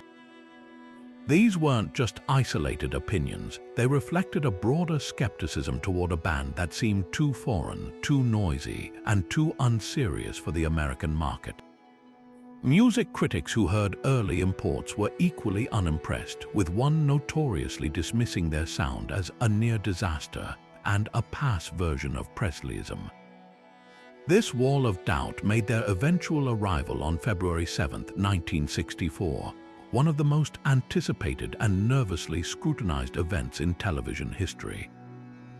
Their performance on The Ed Sullivan Show was nothing short of a national unveiling, and the country held its breath. What followed was not just a television appearance, it was a cultural detonation. An estimated 73 million viewers, a staggering 60% of the American population at the time, tuned in. From the moment the camera panned to the four of them launching into All My Loving, and the first wave of screaming from the audience hit the microphones, it was clear something monumental was happening. The performance was a masterclass in charisma and cool, a stark contrast to the more rigid, polished entertainers of the day. John, Paul, George, and Ringo seemed to be genuinely enjoying themselves, exchanging smiles and shaking their mop-topped heads in time with the music. For the parents watching at home, it was bizarre and slightly alarming. For the children and teenagers, it was an epiphany. The next morning, every schoolyard in America was buzzing with talk of the Beatles. They hadn't just performed, they had introduced a new form of energy, style, and attitude. The mania that followed, dubbed the British Invasion, was unprecedented. The Beatles didn't just have hit songs, they dominated the entire pop culture landscape. In the first week of April 1964, they held the top 5 positions on the Billboard Hot 100 chart, a feat that has never been repeated. Their influence extended far beyond music. They became trendsetters in fashion, with every boy wanting a mop-top haircut and every department store selling Beatles wigs, turtlenecks, and boots. They starred in a hit film, A Hard Day's Night, that was praised by critics for its wit and innovation. The initial prediction that they were a fleeting fad for teenage girls was shattered as their music rapidly evolved, demonstrating a sophistication and artistic ambition that captivated listeners of all ages. They moved from the simple, infectious pop of I Want to Hold Your Hand to the complex harmonies of Nowhere Man, the psychedelic landscapes of Tomorrow Never Knows, and the orchestral grandeur of A Day in the Life. Each new album was not just a collection of songs but a cultural event, pushing the boundaries of what rock music could be and say. Their true longevity, however, lies in their profound and permanent revolution of the music industry itself. The Beatles were the first artists to be widely recognized as the sole creative force behind their music, pioneering the model of the self-contained band that wrote and performed its own material. This shift in power from the songwriting factories of Tin Pan Alley to the artists themselves changed the entire economic and creative structure of the business, paving the way for every singer, songwriter, and rock band that followed. They experimented with groundbreaking studio techniques, treating the recording studio as a true instrument and inspiring a generation of producers and engineers to think of albums as artistic statements rather than just collections of singles. The band that was once dismissed as a passing fad didn't just last. They defined an era, influenced countless musicians, and left a catalog of work that continues to discover new audiences decades later, proving that the most powerful cultural forces are often the ones the establishment is least prepared to understand. While the world was swooning over the Beatles, a much quieter but far more transformative revolution was being assembled in suburban garages and corporate laboratories, the birth of the personal computer. In the early 1970s, computers were behemoths. They were room-sized, climate-controlled monoliths housed behind glass walls in corporate basements and university research labs. They were operated by a priesthood of technicians in white coats who fed them punch cards and patiently waited for reams of green bar paper to spew out the results. To the average person, and certainly to the titans of the computer industry, the idea that such a complex, expensive machine could ever become a common household appliance was not just far-fetched, it was laughably absurd. This skepticism was perfectly encapsulated in a now infamous quote from Ken Olsen, the highly respected founder and president of Digital Equipment Corporation, or DEC, one of the most successful minicomputer companies of the era. In a speech to the World Future Society in 1977, Olsen declared, and I quote, "There is no reason for any individual to have a computer in their home." To modern ears, this sounds like a prediction of stunning blindness, but in its historical context, it was a perfectly rational statement from a brilliant businessman. Olsen's company sold powerful minicomputers for tens of thousands of dollars to scientists and engineers. What conceivable function could a computer serve in a living room? It couldn't cook dinner, it couldn't clean the house, and it certainly couldn't entertain the family. It was a tool for serious computation, not for leisure or personal productivity. Olsen was articulating the prevailing wisdom of the entire established computing industry, which saw the home as a market that simply did not exist. The first personal computers that emerged from hobbyist clubs like the Homebrew Computer Club in Silicon Valley did little to contradict this view. These were not user-friendly appliances. They were sold as kits containing a bag of loose chips, a circuit board, and a daunting sheaf of assembly instructions. Building a machine like the Altair 8800 required soldering skills, a deep understanding of electronics, and a near-obsessive level of patience. Once it was finally assembled, the user was rewarded with a front panel of blinking lights and toggle switches. Programming it meant painstakingly flipping those switches in a specific binary sequence to input mere bytes of code.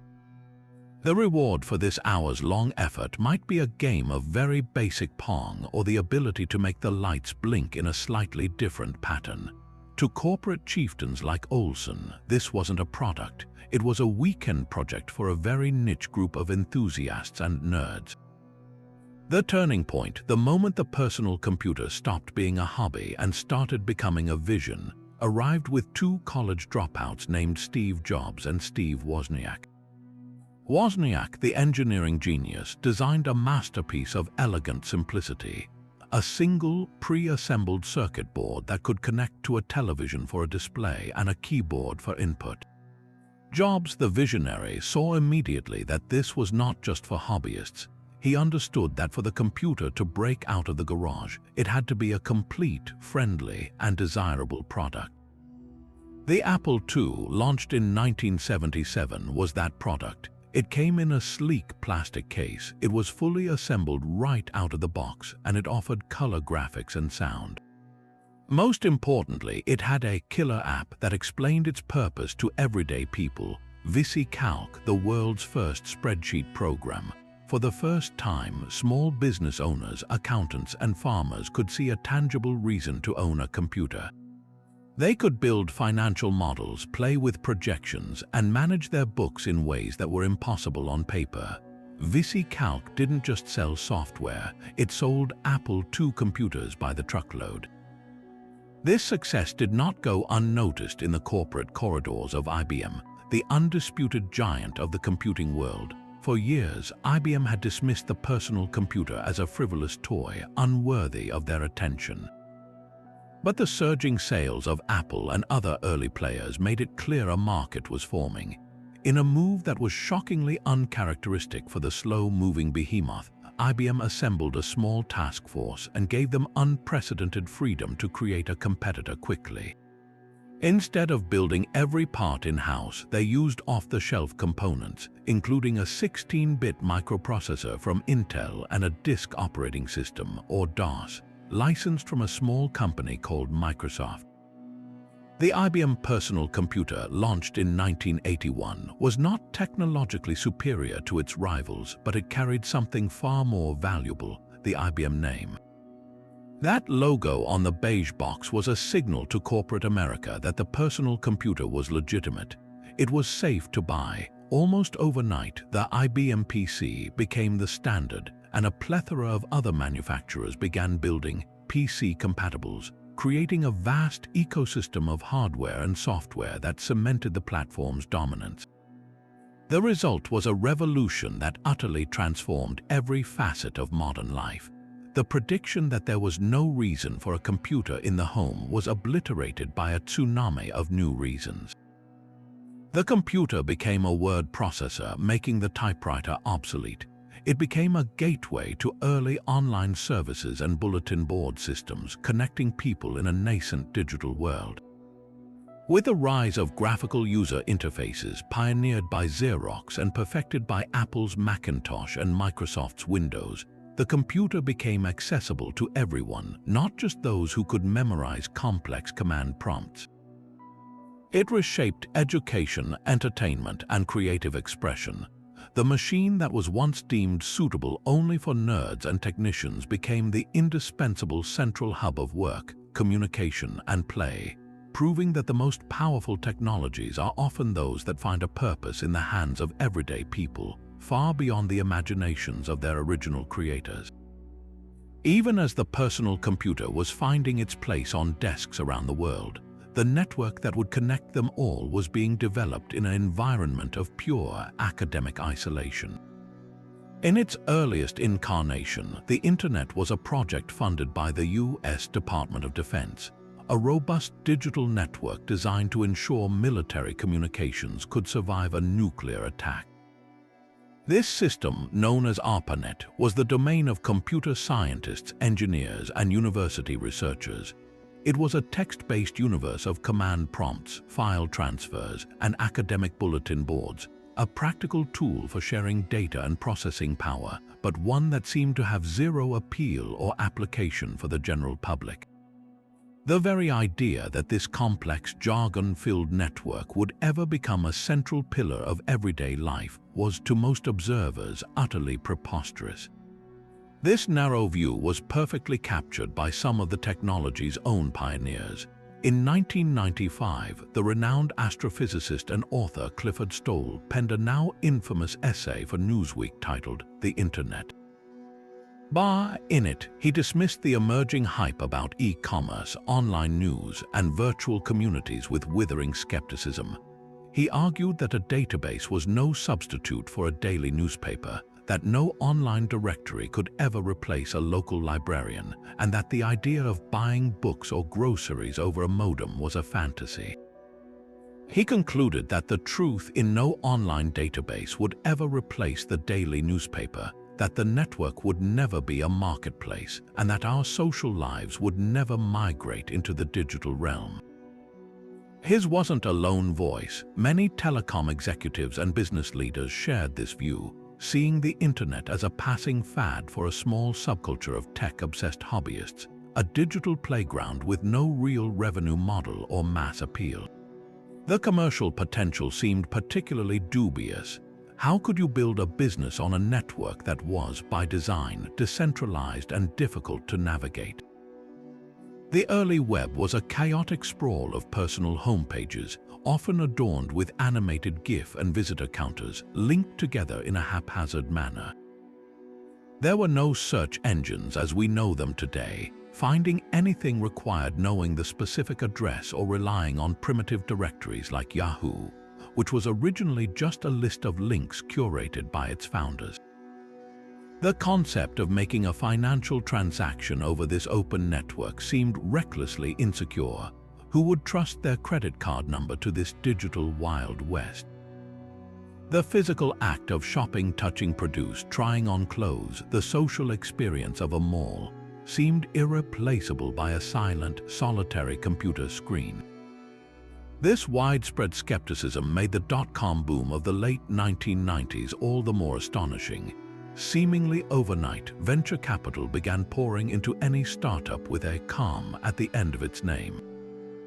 The narrative had flipped from dismissing the internet as useless to believing it would disrupt every single industry on the planet. Young entrepreneurs with little more than a PowerPoint presentation and a bold idea could secure millions in funding. The stock prices of these new companies soared to dizzying, irrational heights based not on profits, but on website traffic and future potential. Pets.com became the iconic symbol of this era, spending millions on a Super Bowl advertisement for its pet supply store despite having a business model that lost money on every sale. It was a classic speculative bubble driven by a pervasive fear of missing out on the next big thing. When the bubble inevitably burst in the year 2000, it wiped out trillions of dollars in market value and cemented the cynicism of the early skeptics. To them, the crash was proof that the internet was just a fad, a digital tulip mania that had finally collapsed under the weight of its own hype. But the crash didn't kill the internet, it purified it.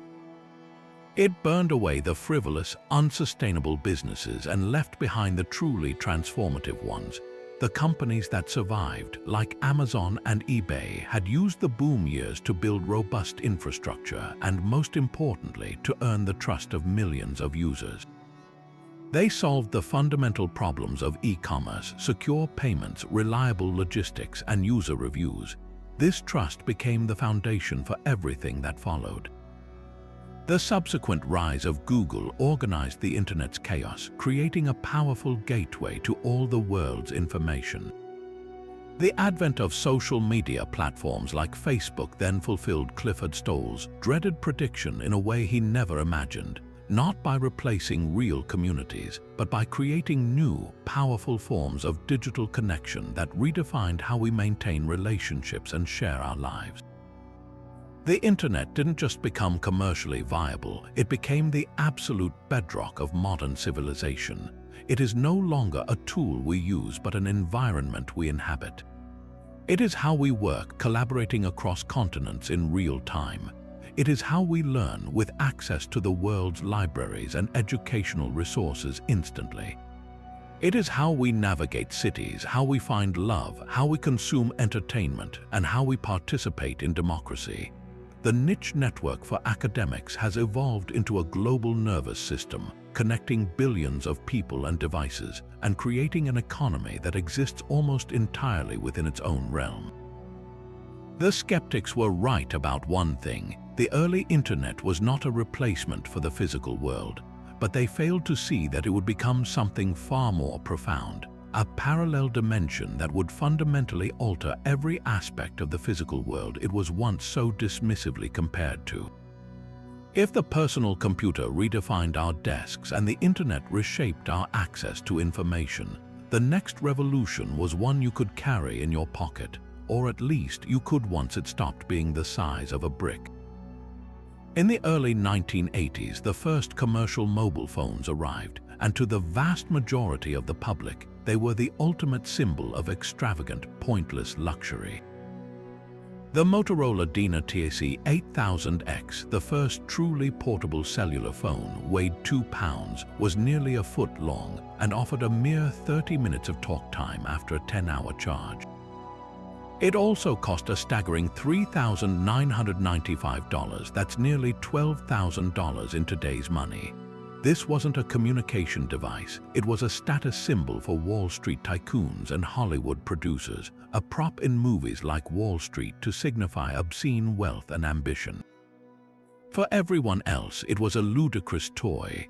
Why on earth would anyone need to be called when they were away from their home or office? The very concept seemed to cater to a level of self-importance that was almost comical. The robust and reliable landline network reached into nearly every home and business in America. Public payphones were ubiquitous, found on street corners, in airports, and in diners. The idea of carrying an expensive, heavy, and unreliable phone everywhere you went seemed not just unnecessary but profoundly antisocial, an invasion of one's precious private time. This perception was reinforced by the cellular industry's own marketing, which initially targeted only the most elite professionals, high-powered executives, real estate agents, and emergency service personnel. For the average person, a mobile phone solved a problem that simply didn't exist. The common refrain was one of practicality. What was so urgent that it couldn't wait until you got back to a real phone? Critics argued that this constant accessibility would be a curse, not a blessing, tethering people to their work around the clock and destroying any hope of a peaceful escape. The devices themselves were so conspicuous that early users were often mocked, seen as pretentious show-offs making a public display of their own importance. They were dubbed yuppie cigars, the 80s equivalent of flashing a ridiculously expensive watch. The technology also faced its own practical hurdles. Cellular networks were in their infancy, with spotty coverage that was often limited to major metropolitan areas. Dropped calls were the norm, not the exception, and the monthly service plans were exorbitant, often costing more than a family's entire utility bill. For years, the mobile phone remained a niche product, an expensive business tool that most analysts believed would never break into the mainstream consumer market. The turning point wasn't a single technological leap, but a gradual convergence of miniaturization, infrastructure investment, and a crucial shift in pricing. As competition between manufacturers like Motorola and Nokia intensified, phones began to shrink in both size and cost. The bulky brick phones gave way to smaller, more affordable clamshell and candy bar designs. More importantly, the business model began to change. Network operators started subsidizing the cost of the handset for customers who signed long-term service contracts, bringing the upfront price down from thousands of dollars to a much more palatable $100 or even free with a plan. This opened the floodgates. Suddenly, the mobile phone wasn't just for the elite. It was within reach for middle-class families who wanted the security of being able to call for help from the car or the convenience of coordinating after-school pickups. The value was no longer in showing off, but in providing peace of mind and practical logistics. Then came the text message. Originally designed as a simple paging feature for engineers, short message service, or SMS, was discovered by teenagers and transformed into a primary form of communication. It was cheap, discreet, and perfect for a generation that wanted to stay connected without the intrusion of a voice call. This youth-driven adoption cemented the phone's place not as a luxury but as a social necessity. The final transformation, of course, was the arrival of the smartphone. Apple's introduction of the iPhone in 2007 didn't just add a new feature, it redefined the device's entire purpose. The phone was no longer just for talking or texting. It was a pocket-sized computer, a camera, a music player, a map, and a gateway to the entire internet. The killer app was no single function, but the infinite possibility of the App Store itself. This evolution from luxury brick to essential smartphone has fundamentally rewired human behavior and society itself. The prediction that we wouldn't want to be constantly connected now seems almost quaint. The mobile phone has dismantled the traditional 9-to-5 workday, creating a new era of remote work and constant availability. It has revolutionized commerce, with mobile banking and payment apps making physical wallets increasingly obsolete. It has transformed social interaction, creating new forms of community while also introducing new anxieties about distraction and the erosion of face-to-face conversation. The device that was once a symbol of extreme wealth has become one of the most powerful tools for economic empowerment in the developing world, providing farmers with market prices, enabling digital payments for those without bank accounts, and granting access to educational resources previously out of reach. The unnecessary luxury item is now so essential that for many, the thought of leaving home without it induces genuine anxiety, a testament to how completely this single technology has embedded itself into the very fabric of modern existence. But if the mobile phone proved that a luxury could become a necessity, the turn of the millennium presented a threat that seemed to prove the exact opposite, that a necessity, the entire digital infrastructure of modern life, could suddenly and spectacularly become a luxury we could no longer afford. As the 1990s drew to a close, a seemingly mundane technical oversight from the dawn of computing began to morph into a potential global apocalypse. It was dubbed the Y2K bug, or the Millennium Bug, and the predictions surrounding its potential impact reached a level of apocalyptic fervor rarely seen outside of science fiction. The core problem was simple, almost laughably so. For decades, programmers had saved precious and expensive memory by writing years in software code with only 2 digits, 99, for 1999, for instance.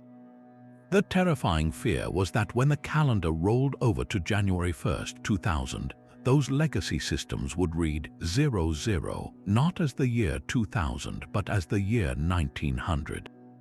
This tiny, widespread programming shortcut threatened to trigger a catastrophic chain reaction of digital confusion. The scenarios put forth by experts and amplified by a feverish media were the stuff of nightmares.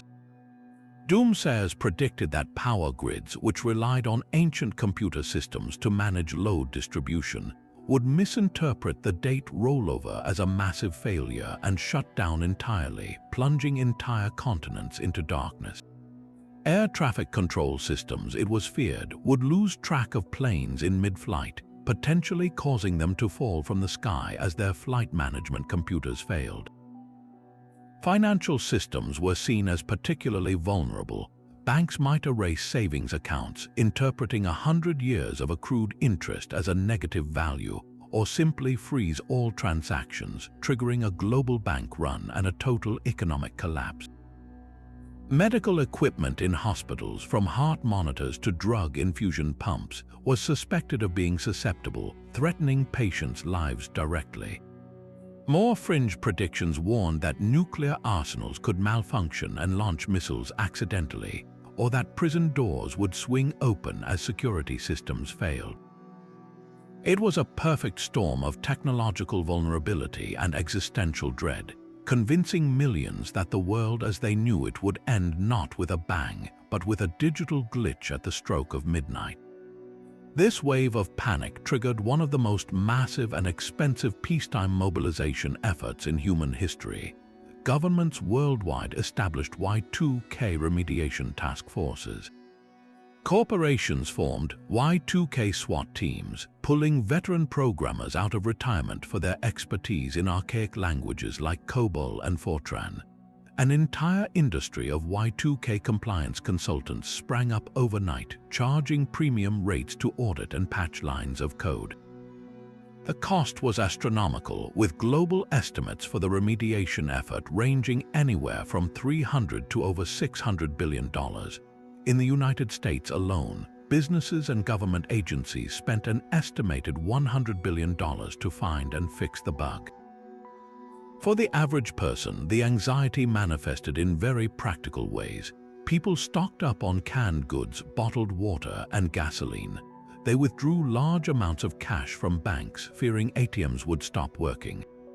Some moved to remote rural areas, forming prepper communities equipped with generators and years of supplies, convinced that modern civilization was on the brink of a digital-induced collapse.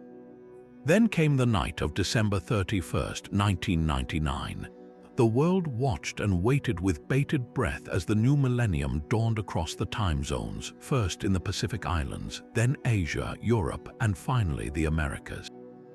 And almost nothing happened. There were minor, isolated incidents. In Japan, radiation monitoring equipment failed at a nuclear power plant.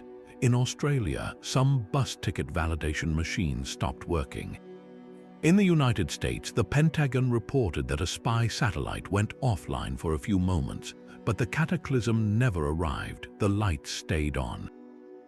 Planes landed safely, bank balances remained intact. By the morning of January 1st, a collective sense of bewildered relief settled over the planet.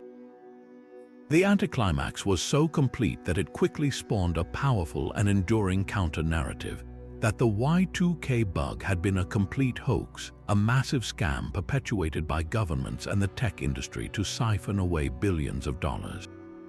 Pundits and skeptics pointed to the non-event as proof that the threat had been wildly overblown from the start, a classic case of mass hysteria. This conclusion, however, fundamentally misunderstands why so little actually went wrong. The Y2K event was not a non-event because the problem was fake. It was a non-event because an unprecedented global effort successfully fixed it. The hundreds of billions of dollars and millions of labor hours were not wasted. They were an insurance policy that paid out spectacularly. The countless programmers who spent years meticulously combing through legacy code weren't chasing a phantom. They were defusing a bomb before it could ever explode. The minimal glitches that did occur were not proof that the threat was small, but rather evidence of what happens when a vast, complex system is almost entirely remediate. They were the few sparks that escaped after the main fire had already been put out. The real story of Y2K is not one of foolish panic, but one of remarkable, if unheralded, global cooperation and technical competence. It stands as a rare example of humanity identifying a potential future catastrophe and working systematically to prevent it, a triumph of proactive problem solving that, precisely because it was so successful, was mistaken for a false alarm.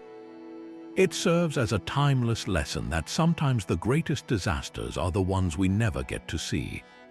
Just as the world breathed a sigh of relief after the Y2K non-event, a different kind of revolution was quietly pulling out of a Japanese factory, one that was met not with fear, but with widespread ridicule and disbelief. When the first Toyota Prius arrived in showrooms in 1997, it wasn't greeted as the vanguard of a new era. It was dismissed as an ugly, underpowered, and hopelessly impractical science experiment. The very concept of a hybrid car, a vehicle that combined a small gasoline engine with an electric motor and a battery pack, struck the established auto industry as a laughable absurdity.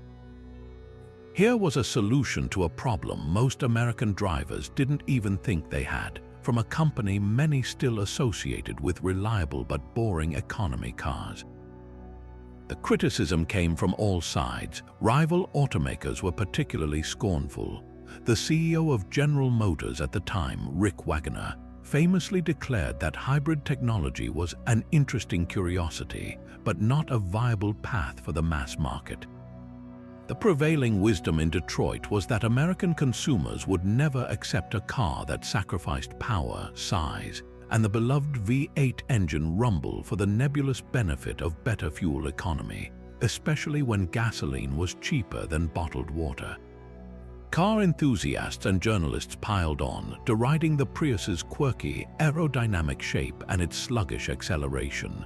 One prominent automotive magazine review concluded that the car was simply too expensive and too compromised to ever find more than a handful of eccentric buyers.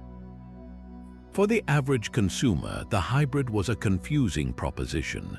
The higher upfront cost thousands of dollars more than a comparable conventional car seemed impossible to justify through savings at the pump. The technology under the hood was a mysterious black box, raising concerns about reliability and expensive battery replacements down the line. The early marketing didn't help, often focusing on the complex mechanics rather than the tangible benefits for the driver. The turning point, as it so often is with transformative technologies, was a shift in the external environment that made the old assumptions suddenly obsolete. The steady rise in gas prices throughout the early 2000s began to change the math for every commuter. What was once a minor inconvenience became a major household expense. Then a cultural shift began to take hold.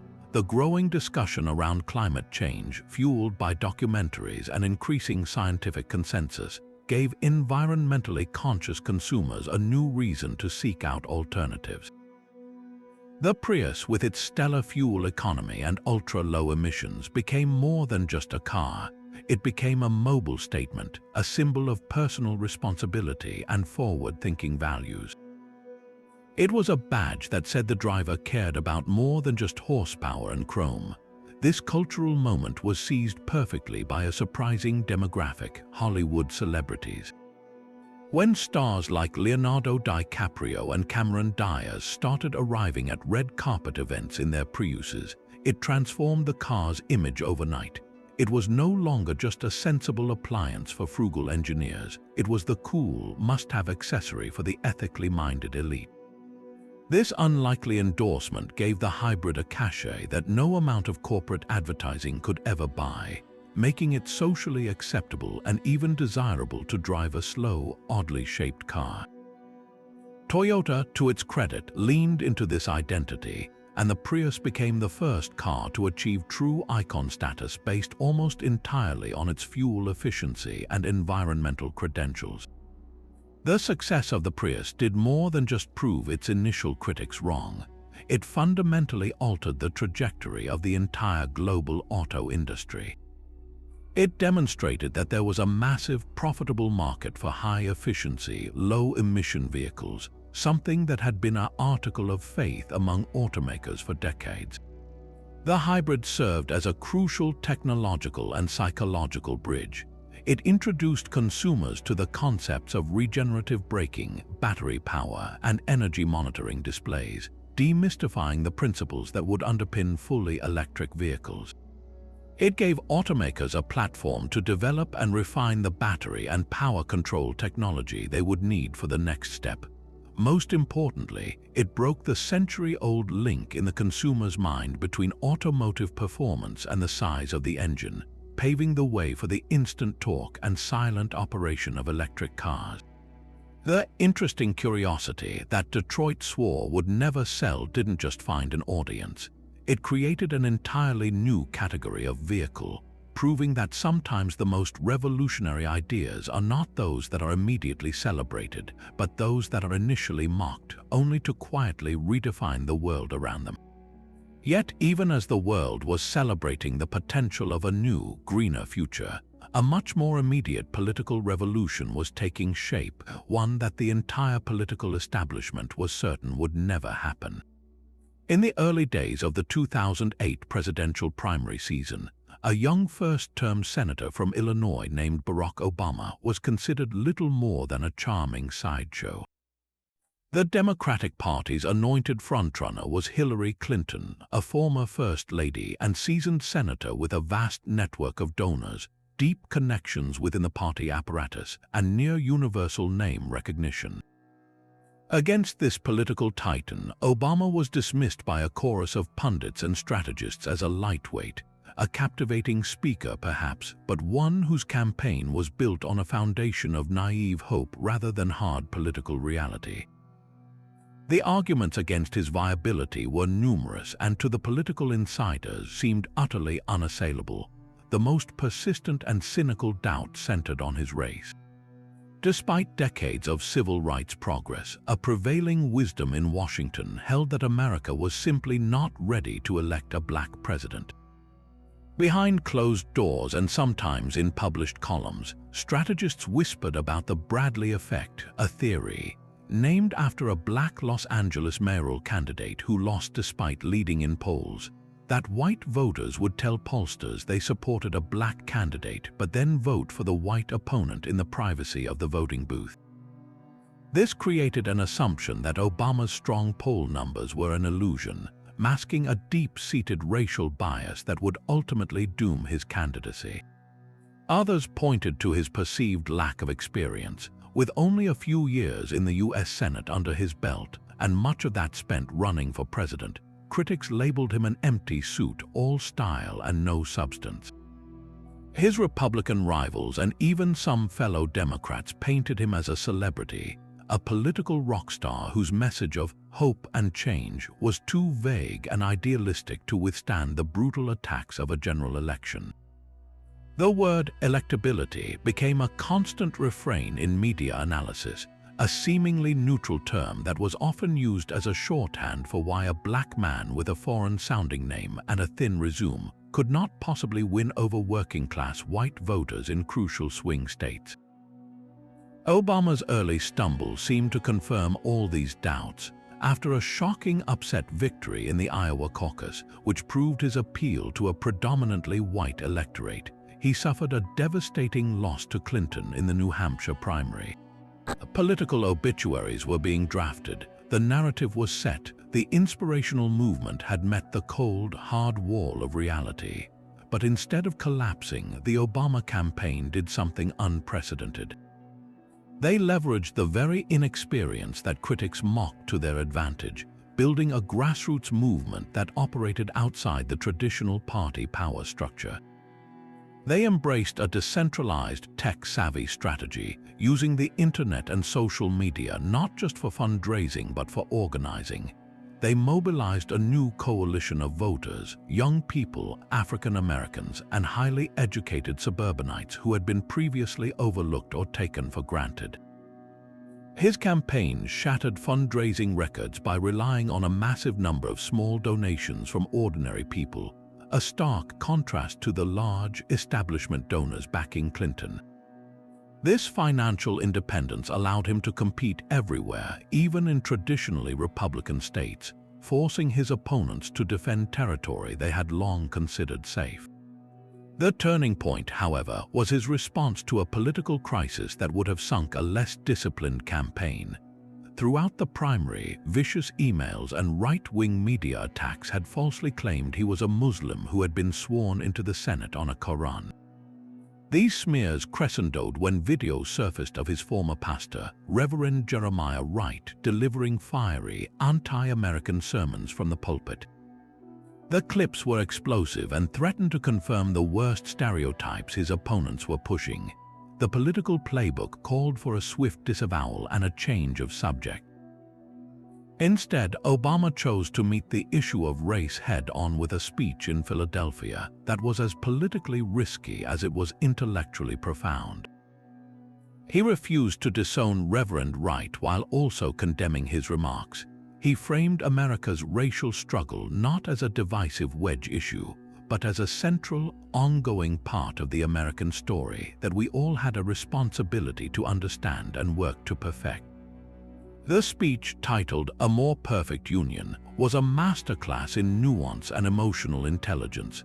It didn't erase the controversy, but it demonstrated a depth of thought and a level of trust in the American electorate that left his critics' sound bites looking shallow and cynical. It proved he was not just a speaker, but a leader. This resilience carried him through a grueling primary fight against Clinton and straight into a general election against Republican war hero Senator John McCain. The old doubts resurfaced when McCain selected Alaska Governor Sarah Palin as his running mate, a move designed to energize the conservative base and highlight Obama's supposed lack of experience.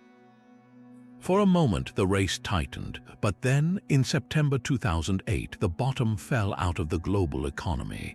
The Lehman Brothers bankruptcy triggered a financial panic, and the race instantly became a referendum on the future. In this moment of crisis, Obama's calm, steady, and intellectual demeanor proved to be the decisive asset.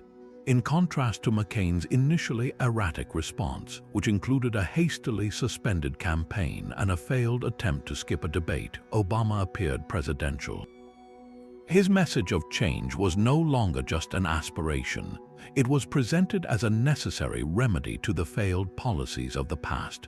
On November 4, 2008, those predictions of unelectability were obliterated by a historic electoral landslide. Barack Obama didn't just win, He fundamentally redrew the electoral map, winning states like Virginia, North Carolina, and Indiana that had not voted for a Democrat in a generation. The so-called Bradley effect was nowhere to be found. He outperformed his polling numbers.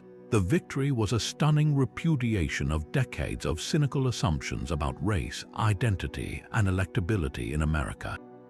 It proved that a new, multiracial coalition could wield decisive political power, and that the American electorate was capable of judging a candidate not on the color of their skin, but on the content of their character and the strength of their ideas. And just as the political landscape was being reshaped by a message of hope and change, a very different kind of revolution was rumbling deep beneath the earth, promising to reshape the nation's energy landscape forever.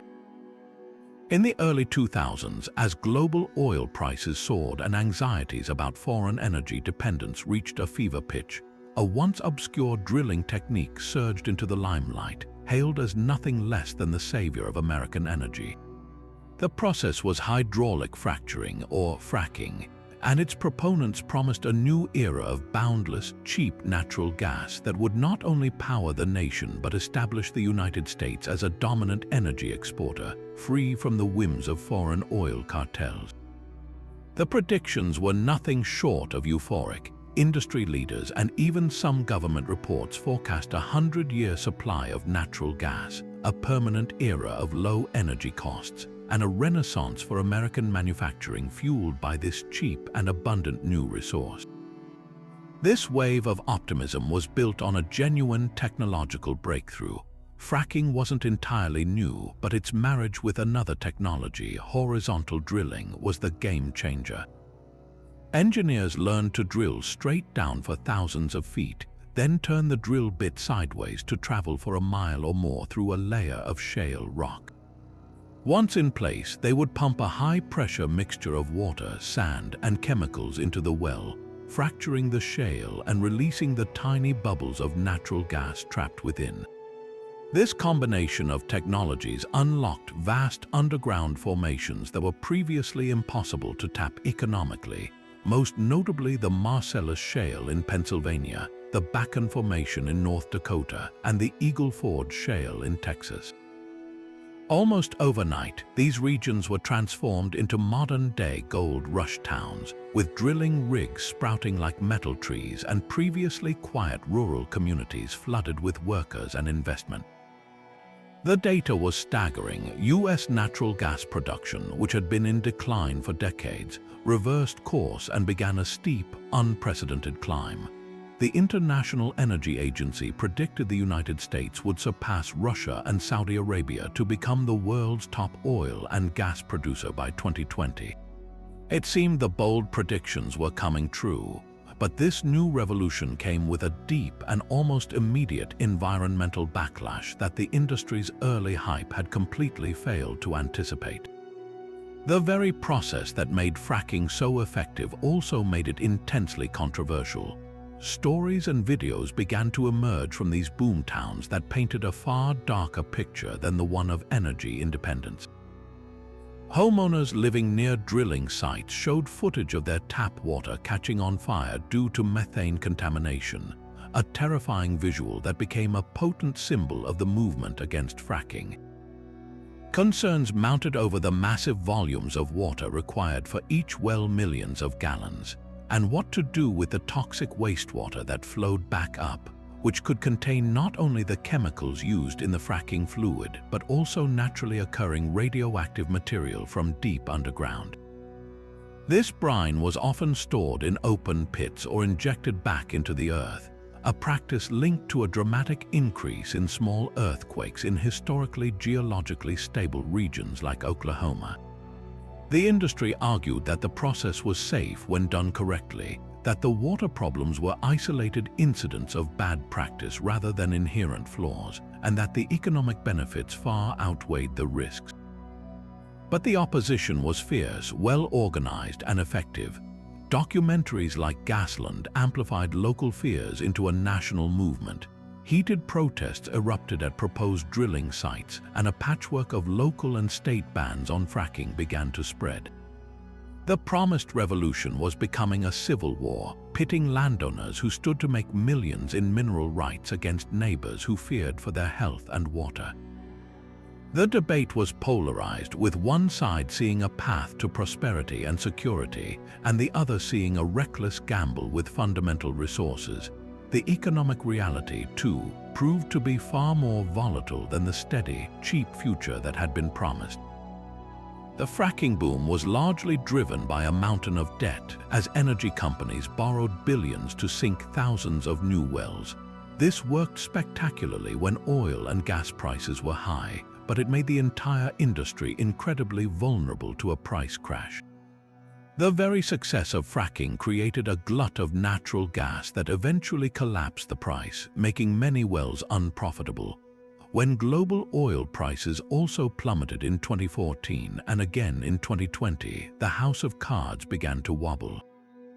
Scores of fracking companies who had promised endless growth went bankrupt, leaving behind abandoned wells and communities that had bet their future on a boom that went bust.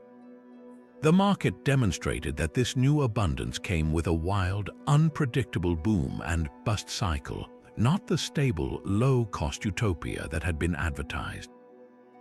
So, did fracking deliver a revolution? The answer is a complicated yes and no.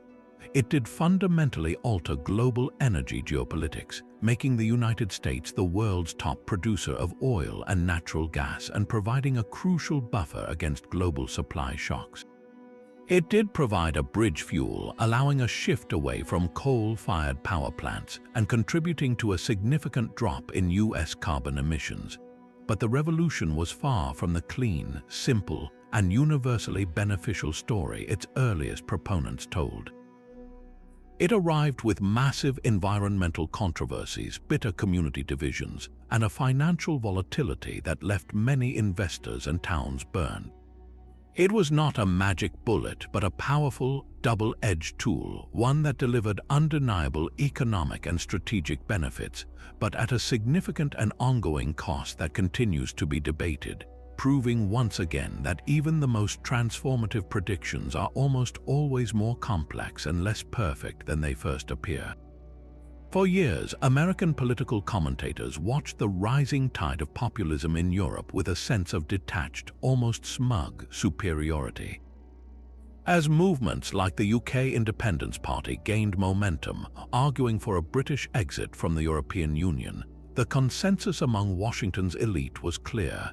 That kind of messy, emotional, isolationist politics could never truly take root in the United States. The American political system, they argued, was too stable, its two-party structure too entrenched, and its electorate too pragmatic to fall for such simplistic appeals. Populism was a European affliction, born from outdated nationalist sentiments and the cumbersome bureaucracy of the EU, problems from which America was happily immune. This wasn't just an opinion, it was an article of faith repeated in op-eds and on cable news panels right up until the moment it spectacularly collapsed. The reasoning seemed perfectly sound. The United States, a nation built by immigrants and a global superpower, had its identity deeply intertwined with its international influence. The post-World War II order had been largely crafted in Washington. Things like NATO and the World Trade Organization were seen as extensions of American power, not constraints on it. The concept of pulling back from that role seemed antithetical to the national character. Furthermore, the American winner-take-all electoral system was designed to stifle fringe movements and reinforce the center. A populist wave might temporarily ripple through a parliamentary system with many parties, but it would crash against the sturdy walls of the Democratic and Republican establishments. Experts pointed to the failed presidential campaigns of figures like Pat Buchanan in the 1990s as proof that America's appetite for such rhetoric was limited.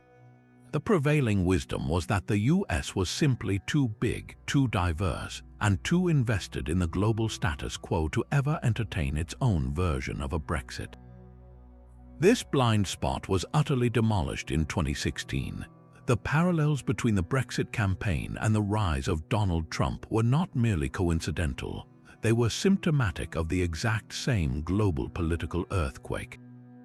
Both movements were fueled by a powerful backlash against globalization, directed not at foreign nations per se, but at the own country's ruling class who were perceived as benefiting from it at the expense of the ordinary citizen.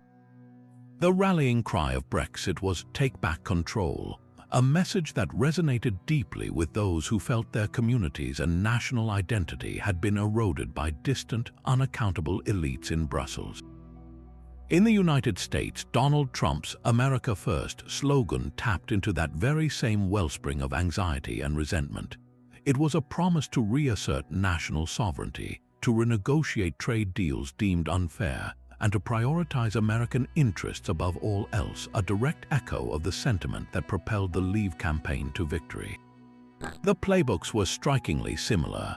Both campaigns masterfully leveraged a potent mix of economic anxiety and cultural grievance. They spoke to voters in post-industrial towns who felt left behind by the modern economy, manufacturing workers who saw their jobs shipped overseas, and a demographic core that looked at rapid demographic change and a shifting cultural landscape with deep unease. Both were dismissed by the media and political establishment as crude, unserious, and ultimately doomed, a miscalculation that only served to energize their supporters who felt their concerns were being ignored and mocked by a condescending elite. And both campaigns utilized a new, disruptive model of communication, bypassing traditional media gatekeepers to speak directly to the public through social media and rallies, where complex issues could be distilled into powerful, emotionally charged slogans. The victory of the Leave campaign in June 2016 should have been a five-alarm fire for American political prognosticators. Instead, many saw it as a quirky British anomaly, a protest vote that would have no bearing on a US presidential election happening 5 months later. This was the final and perhaps greatest failure of prediction. The same forces that tore the United Kingdom out of the European Union were already coursing through the American heartland. The assumption that America was immune to this brand of politics was a catastrophic error, a failure to recognize that globalization's discontents were not confined by borders.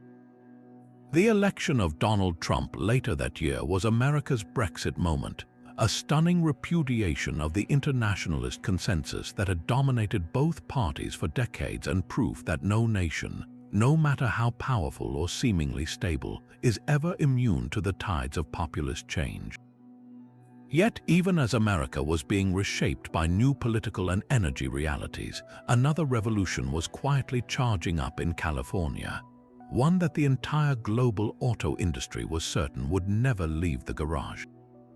For decades, the electric vehicle was the punchline of the automotive world, a glorified golf cart perpetually stuck in a state of almost. The consensus among executives in Detroit, Stuttgart, and Tokyo was unanimous. Electric cars were a compliance product, a niche curiosity for a handful of eco-conscious enthusiasts, but utterly incapable of ever challenging the internal combustion engine's century-long reign. The arguments against them were a familiar and seemingly unassailable trilogy of flaws. They were too expensive, they couldn't go far enough on a single charge, and even if you could afford one, there was nowhere to plug it in. This skepticism was rooted in a long history of very public failure. The most famous modern example was the General Motors EV1, launched in the 1990s. Despite developing a cult following, the program was infamously cancelled, and the leased cars were forcibly reclaimed and crushed, seemingly proving that there was no real market for them. This cemented the belief that consumers would never accept the compromises. The first generation of mass-produced EVs from other manufacturers did little to change this perception. Cars like the Nissan Leaf and the Chevrolet Volt offered limited range, often less than 100 miles in real-world conditions, which triggered a pervasive anxiety known as range anxiety, the gut-wrenching fear of being stranded with a dead battery and no charging station in sight. The existing public charging infrastructure was a sparse and unreliable patchwork, often found in the corner of a deserted parking garage, broken or incompatible. Furthermore, the upfront cost of these early models remained stubbornly high, with buyers paying a significant premium for technology that was still seen as unproven and experimental. For the average car buyer, the equation was simple: why pay more for a car that does less? The entire automotive landscape was transformed by the arrival of a company that approached the problem not as a traditional car maker, but as a tech startup obsessed with user experience and relentless iteration. Tesla's masterstroke was to completely reject the idea that an electric car had to be a compromise. Instead of building an economical eco-box, they built the Tesla Roadster, a high-performance sports car that happened to be electric, demonstrating that EVs could be not just practical but exhilarating. This was followed by the Model S, a sleek luxury sedan that was pitched not against other electric cars, but against the best sedans from Mercedes-Benz and BMW. The Model S wasn't just electric, it was arguably the most advanced car on the road, featuring a massive touchscreen interface, over-the-air software updates that continuously improved the car after purchase, and autopilot driver assistance features. Most importantly, it offered a game-changing range of over 250 miles, effectively vaporizing range anxiety for daily use. But Tesla's most visionary and risky bet was on solving the infrastructure problem itself. While other automakers waited for governments or third parties to build chargers, Tesla began constructing its own proprietary network, the supercharger system. This was a stroke of genius that addressed the single biggest psychological barrier to adoption. Suddenly, Tesla owners could take long road trips, stopping at sleek, reliable, and fast-charging stations that would add hundreds of miles of range in less than 30 minutes, often for free in the early days. This network became a powerful competitive moat, making Tesla ownership uniquely convenient and turning the car from a mere vehicle into a key to a nationwide ecosystem.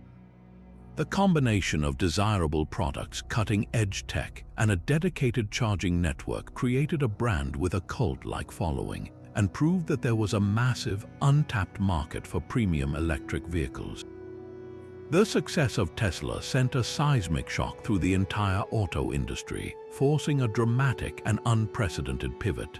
The interesting niche was suddenly the only future anyone wanted to talk about. Volkswagen, reeling from its diesel emissions scandal, announced a titanic investment of tens of billions of dollars to electrify its entire lineup, betting the company on an electric future. General Motors, which had once killed the EV1, declared its ambition to go all-electric and launched the critically acclaimed Chevrolet Bolt. Ford electrified its most iconic nameplates, the Mustang and the F-150, with the Mustang Mach-E and the all-electric F-150 Lightning, a move that would have been unthinkable just a decade earlier. Luxury brands like Audi, Jaguar, and Porsche entered the fray with their own high-performance electric models, validating the market Tesla had created. This industry-wide scramble was no longer about compliance. It was a fight for survival in a new technological paradigm. This transformation was supercharged by a parallel revolution in battery technology and a powerful shift in government policy around the world. The cost of lithium-ion batteries, which once made up nearly half the price of an EV, plummeted by nearly 90% over a decade, driven by economies of scale and relentless innovation. Governments from China to the European Union began announcing outright bans on the sale of new gasoline and diesel cars, setting firm deadlines that forced automakers to accelerate their timelines. The conversation shifted from if to when, and the when kept getting closer. What was once dismissed as a hopeless niche for tree huggers is now the central strategic focus of every major automaker on the planet, with hundreds of new models slated for release this decade and trillions of dollars in investment committed to battery factories and new vehicle platforms. The electric vehicle, once the butt of jokes, is now poised to complete the most dramatic overhaul of personal transportation since the horse and carriage. proving that even the most entrenched industries can be upended by a stubborn vision that refuses to accept the limits of conventional wisdom. For generations, the very idea of the office was sacrosanct. It was the central hub of productivity, a place of collaboration, and the physical manifestation of corporate culture. The notion that a significant portion of the workforce could perform their jobs just as effectively from their kitchen tables or home offices was dismissed by a vast majority of business leaders as a fantasy. The prevailing wisdom was that remote work was a fringe benefit suitable only for a handful of special cases, but utterly unworkable as a mainstream model. It was seen as a surefire path to plummeting productivity, a death knell for company culture, and an unmanageable nightmare for supervisors who couldn't physically see their employees working. The arguments against it formed a seemingly unassailable trifecta of doubt. First and foremost was the productivity concern. Managers overwhelmingly believed that without direct oversight, employees would succumb to the myriad distractions of home life: the television, the refrigerator, household chores, and childcare. The very phrase "working from home" was often said with a knowing smirk, implying it was a euphemism for a day off. This was rooted in a deep-seated industrial-era mentality that equated physical presence with actual work. The second major objection was the erosion of corporate culture and collaboration. How could you foster team spirit, mentor junior employees, or spark the spontaneous water-cooler conversations that often lead to innovation if everyone was scattered to the wind? Leaders feared that a remote workforce would become a disconnected collection of individuals, lacking cohesion and a shared sense of purpose. Finally, there was the technological and security skepticism. Many companies, particularly in traditional industries like finance and law, operated on legacy systems that were never designed for remote access. The idea of connecting to sensitive company servers from a home Wi-Fi network sounded like an IT security department's worst nightmare. Then, in early 2020, the world was handed a mandate for the largest, most abrupt, and completely unplanned experiment in remote work in human history. The COVID-19 pandemic forced offices in every corner of the globe to shut their doors almost overnight. There was no time for a phased rollout, no extensive training, and no perfect technological setup.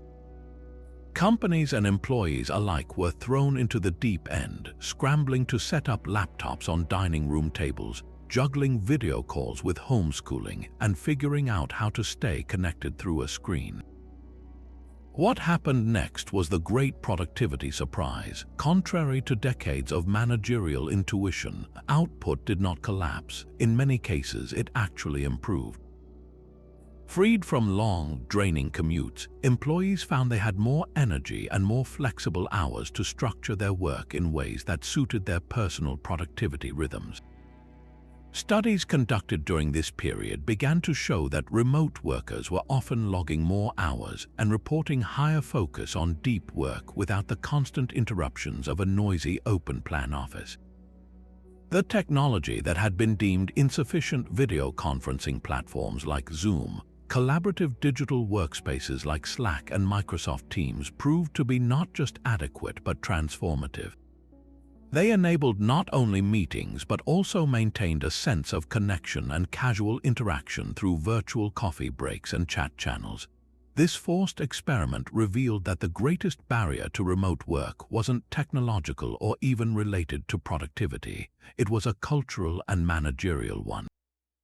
The pandemic shattered the ingrained belief that presence equaled performance. It forced a revolution in management style, from micromanaging hours to managing by results and outputs. Supervisors had to learn to trust their teams and communicate goals clearly, rather than simply monitoring their activity.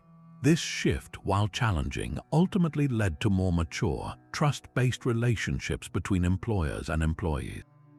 The ripple effects of this mass migration away from the office have been profound and permanent, reshaping entire sectors of the economy. commercial real estate was thrown into a state of existential crisis, with towering skyscrapers in major metropolitan centers sitting half-empty and companies drastically rethinking their long-term need for expensive physical footprints. This, in turn, has begun to alter the fabric of cities themselves. Meanwhile, a great migration unfolded as knowledge workers, no longer tethered to a specific zip code, moved away from high-cost urban centers to suburbs, smaller towns, and even entirely different states, seeking a better quality of life and more affordable housing. Perhaps the most significant change has been in the fundamental equation of work-life balance. The line between work and home became blurred, presenting new challenges around burnout and the always-on culture. But it also granted unprecedented flexibility. Parents could more easily attend a child's school event. People could schedule appointments without taking a half-day off. The daily commute, often a source of stress and lost time, was eradicated for millions. This new flexibility became so valued that when companies began demanding a full return to the office, they faced a massive wave of resistance and talent flight, a phenomenon dubbed the Great Resignation. Employees had tasted a new way of working and were unwilling to give it up, forcing a permanent recalibration of power in the labor market. The prediction that remote work would never become mainstream was not just wrong. It was overturned by a global event that proved our capacity to adapt is far greater than our reluctance to change outdated assumptions. When the app known as TikTok first exploded onto the global scene, it was met with a collective eye roll from industry veterans and cultural commentators alike. The prevailing wisdom was that we had seen this movie before. It was just another Vine, a fleeting playground for hyperactive teenagers with even shorter attention spans, destined to be a flash in the pan before the next shiny thing came along. Critics dismissed its signature short-form, vertical videos as the final surrender to our degraded collective focus, a platform built not for creativity but for mindless, repetitive scrolling. How could a service centered on teenagers lip-syncing and doing dance routines possibly have any lasting cultural or commercial value? It was, they declared, the ultimate social media fad. This skepticism was rooted in a recent and painful memory, the rise and fall of Vine.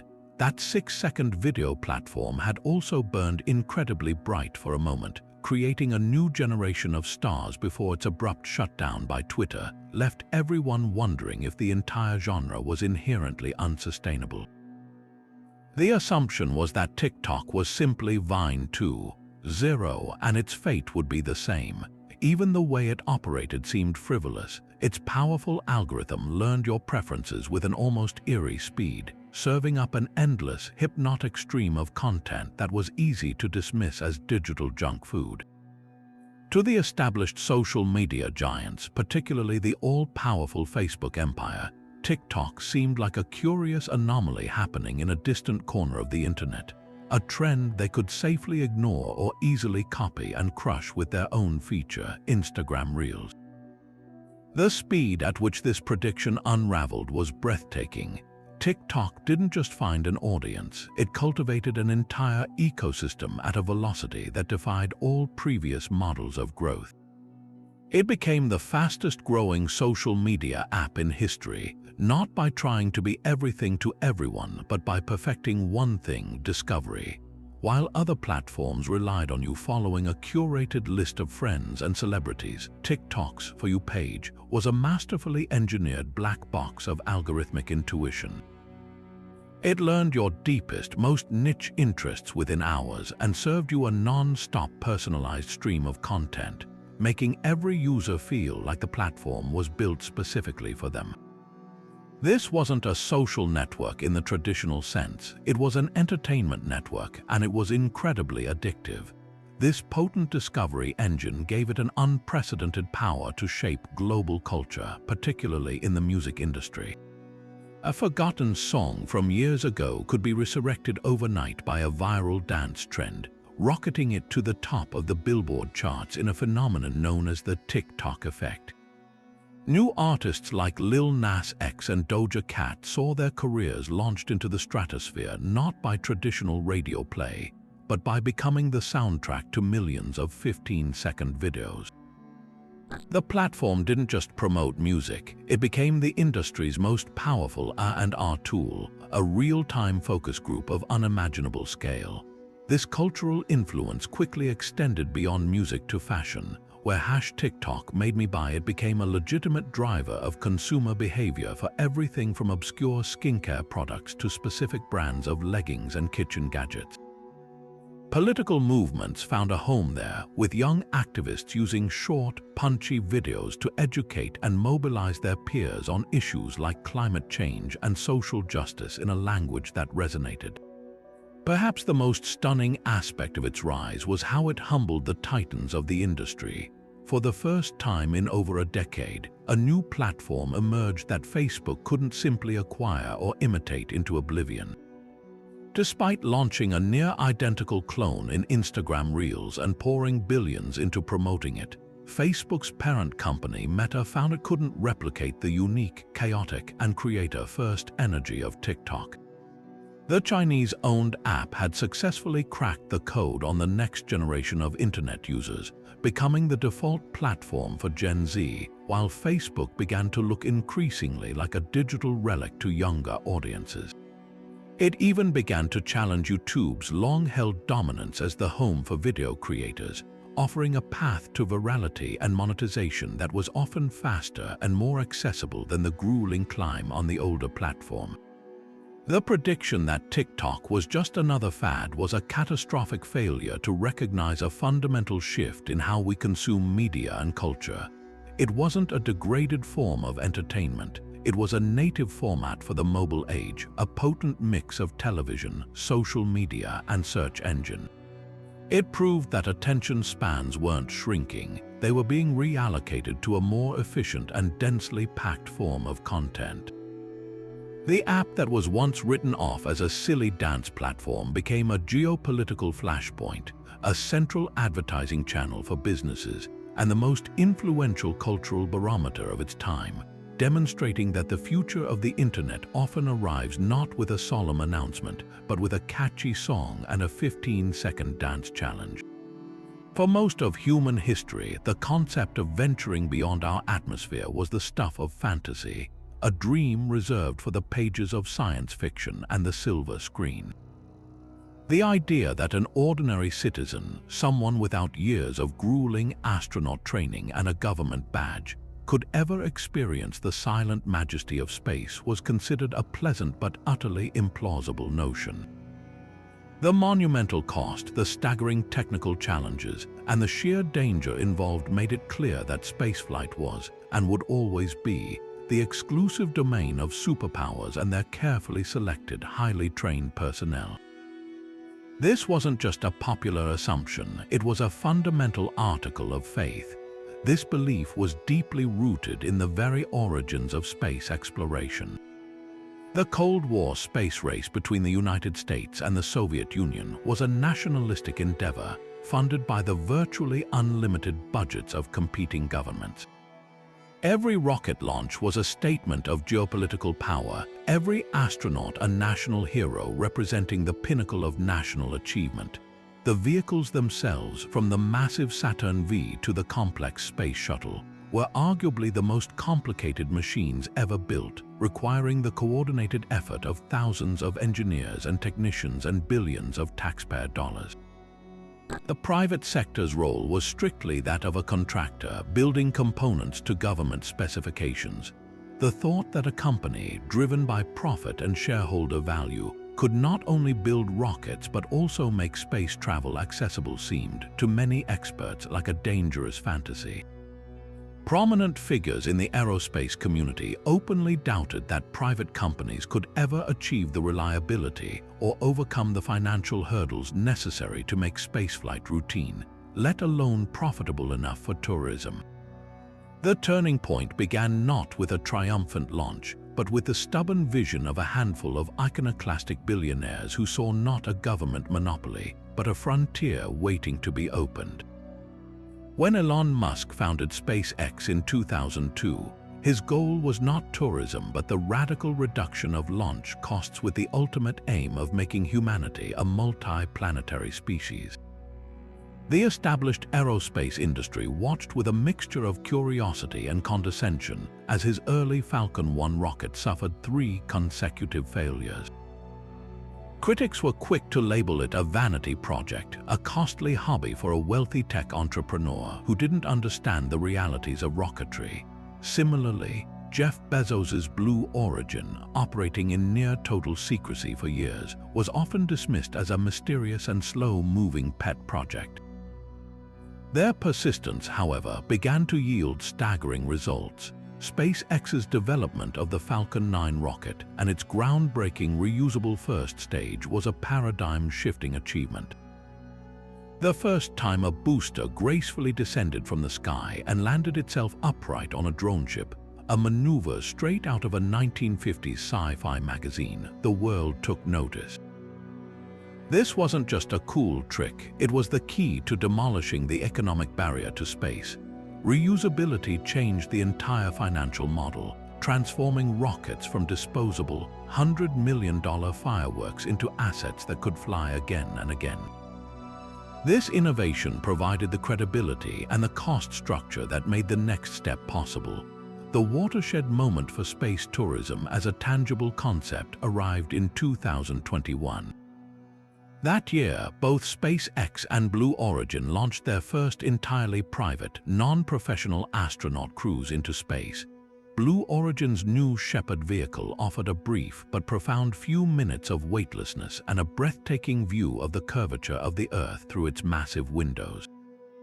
Shortly after, SpaceX's Crew Dragon capsule took 4 private citizens on a multi-day orbital journey around the planet, a mission named Inspiration 4 that raised hundreds of millions of dollars for charity and was extensively documented for the world to see. These were not government employees, they were everyday people, a healthcare worker, a college professor, a data engineer, proving that the right stuff might not be a specific set of credentials, but simply the opportunity to go. What was once a distant dream is now a burgeoning, if exclusive, industry. Companies like Virgin Galactic offer a suborbital experience, while SpaceX is already booking orbital flights for private citizens, including missions to the International Space Station. The price tag remains astronomical, accessible only to the ultra-wealthy for now, but the trajectory is clear. Just as the first commercial airlines once catered to a tiny, affluent clientele before democratizing air travel for the masses, the infrastructure and technology being developed today are the foundational steps toward a future where a journey to the stars is a realistic, if still extraordinary, life experience.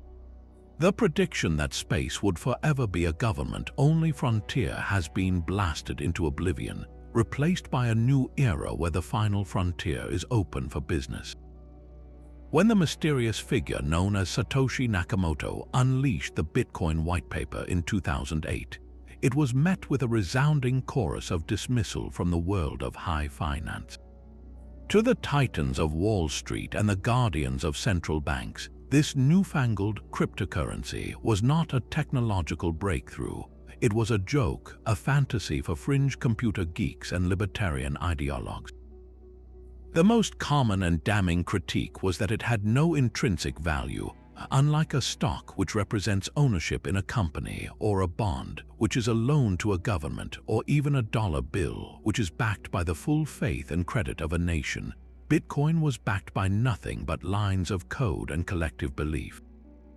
It was, they declared, a classic speculative bubble, a digital tulip mania that would inevitably pop, leaving its holders with nothing but worthless digital tokens. Warren Buffett, the Oracle of Omaha himself, crystallized this sentiment when he famously called Bitcoin rat poison squared, a dangerous asset with no fundamental worth. This skepticism was amplified by its early association with the dark underbelly of the Internet. In its infancy, Bitcoin became the currency of choice on dark web marketplaces like the infamous Silk Road, where it was used to facilitate anonymous transactions for drugs, weapons, and other illicit goods. This seedy reputation gave regulators and politicians all the ammunition they needed to paint the entire crypto ecosystem as a dangerous tool for money launderers, terrorists, and criminals. The narrative was potent and persistent. This was not a legitimate financial innovation but a shadowy Ponzi scheme operating in the lawless digital Wild West. Jamie Dimon, the powerful CEO of J.P. Morgan Chase, repeatedly trashed Bitcoin, declaring it a fraud and stating he would fire any trader caught trading it for being stupid. This view from the very top of the financial establishment seemed to confirm its eventual fate as a passing fad, and for years the market's extreme volatility seemed to prove the critics right. Bitcoin's price chart looked less like a stable currency and more like a roller coaster designed by a madman. It would experience breathtaking rallies, drawing in waves of speculators hoping to get rich quick, only to suffer catastrophic crashes that wiped out billions in paper wealth. Each boom and bust cycle was followed by a chorus of "I told you so" from the financial commentariat, who saw each crash as the definitive end of the crypto experiment. The epic crash of 2018, which saw Bitcoin lose over 80% of its value, was particularly brutal, driving countless projects into bankruptcy and reinforcing the belief that this was nothing more than a speculative casino for the digitally naive. Yet, beneath the surface chaos and the sensational headlines, something stubborn refused to die. A dedicated community of developers, entrepreneurs, and believers continued to build out the infrastructure and explore the technology's potential. The core innovation of blockchain, a decentralized, transparent, and immutable ledger, began to attract serious attention beyond the crypto true believers. Major corporations, from IBM to Walmart, started experimenting with blockchain for supply chain management, proving its utility extended far beyond just a new form of money. The concept of smart contracts on platforms like Ethereum introduced the idea of programmable money, opening up possibilities for decentralized finance, or DeFi, which promised to recreate traditional financial services like lending and borrowing without the need for banks or other intermediaries. This gradual maturation forced a dramatic shift in the stance of the very institutions that had once mocked it. Instead of trying to kill cryptocurrency, legacy financial firms began to embrace it. Iconic investment firms like Fidelity started offering Bitcoin custody services for institutional clients. PayPal and Square integrated crypto buying and selling into their massively popular platforms, bringing it to tens of millions of mainstream users. Most symbolically, major publicly traded companies like Tesla and MicroStrategy began adding Bitcoin to their corporate treasuries as a hedge against inflation, treating it not as a joke but as digital gold.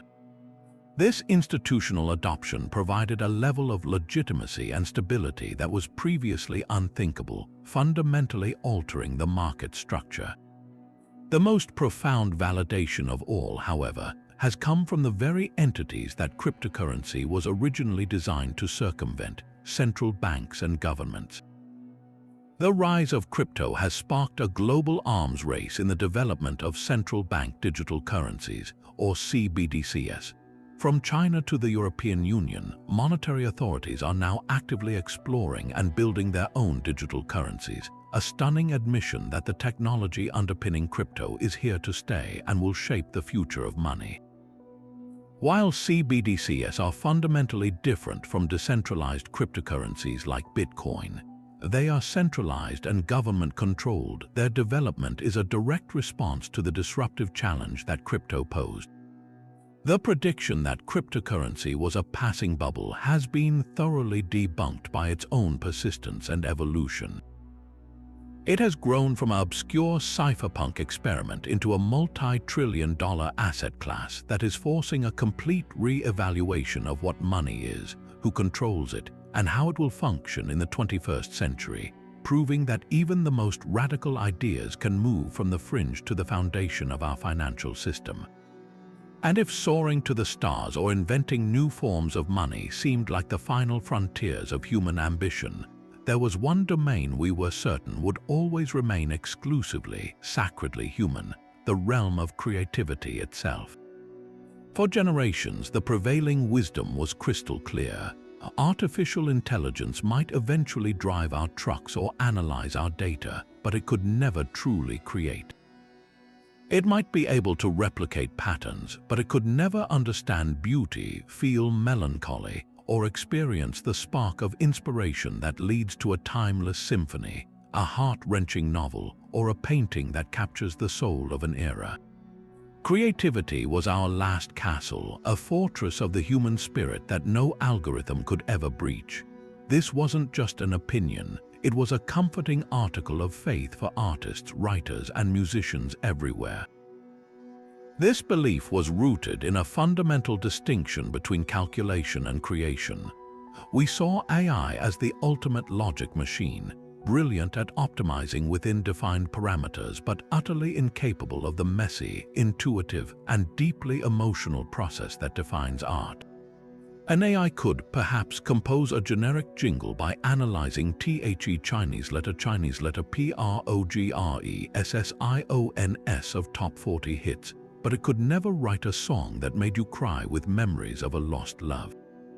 It could generate a grammatically correct news article by summarizing data, but it could never craft a novel with complex characters whose struggles reveal something profound about the human condition. The very essence of art is its connection to lived experience, to suffering, joy, and the subjective human perspective, things a machine, by its very nature, does not possess. For years, the output of AI art tools seemed to prove this point. They were often surreal, glitchy, and obviously artificial, more of a curious novelty than a threat to genuine artists.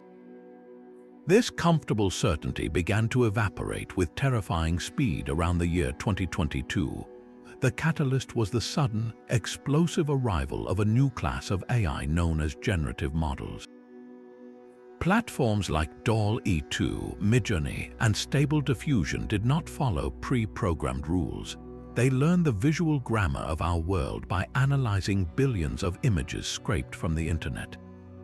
A user could now type a simple text prompt, a sad robot sitting in a rainy cyberpunk alley, photorealistic, and within seconds, the AI would generate a stunning, original image that perfectly matched the description.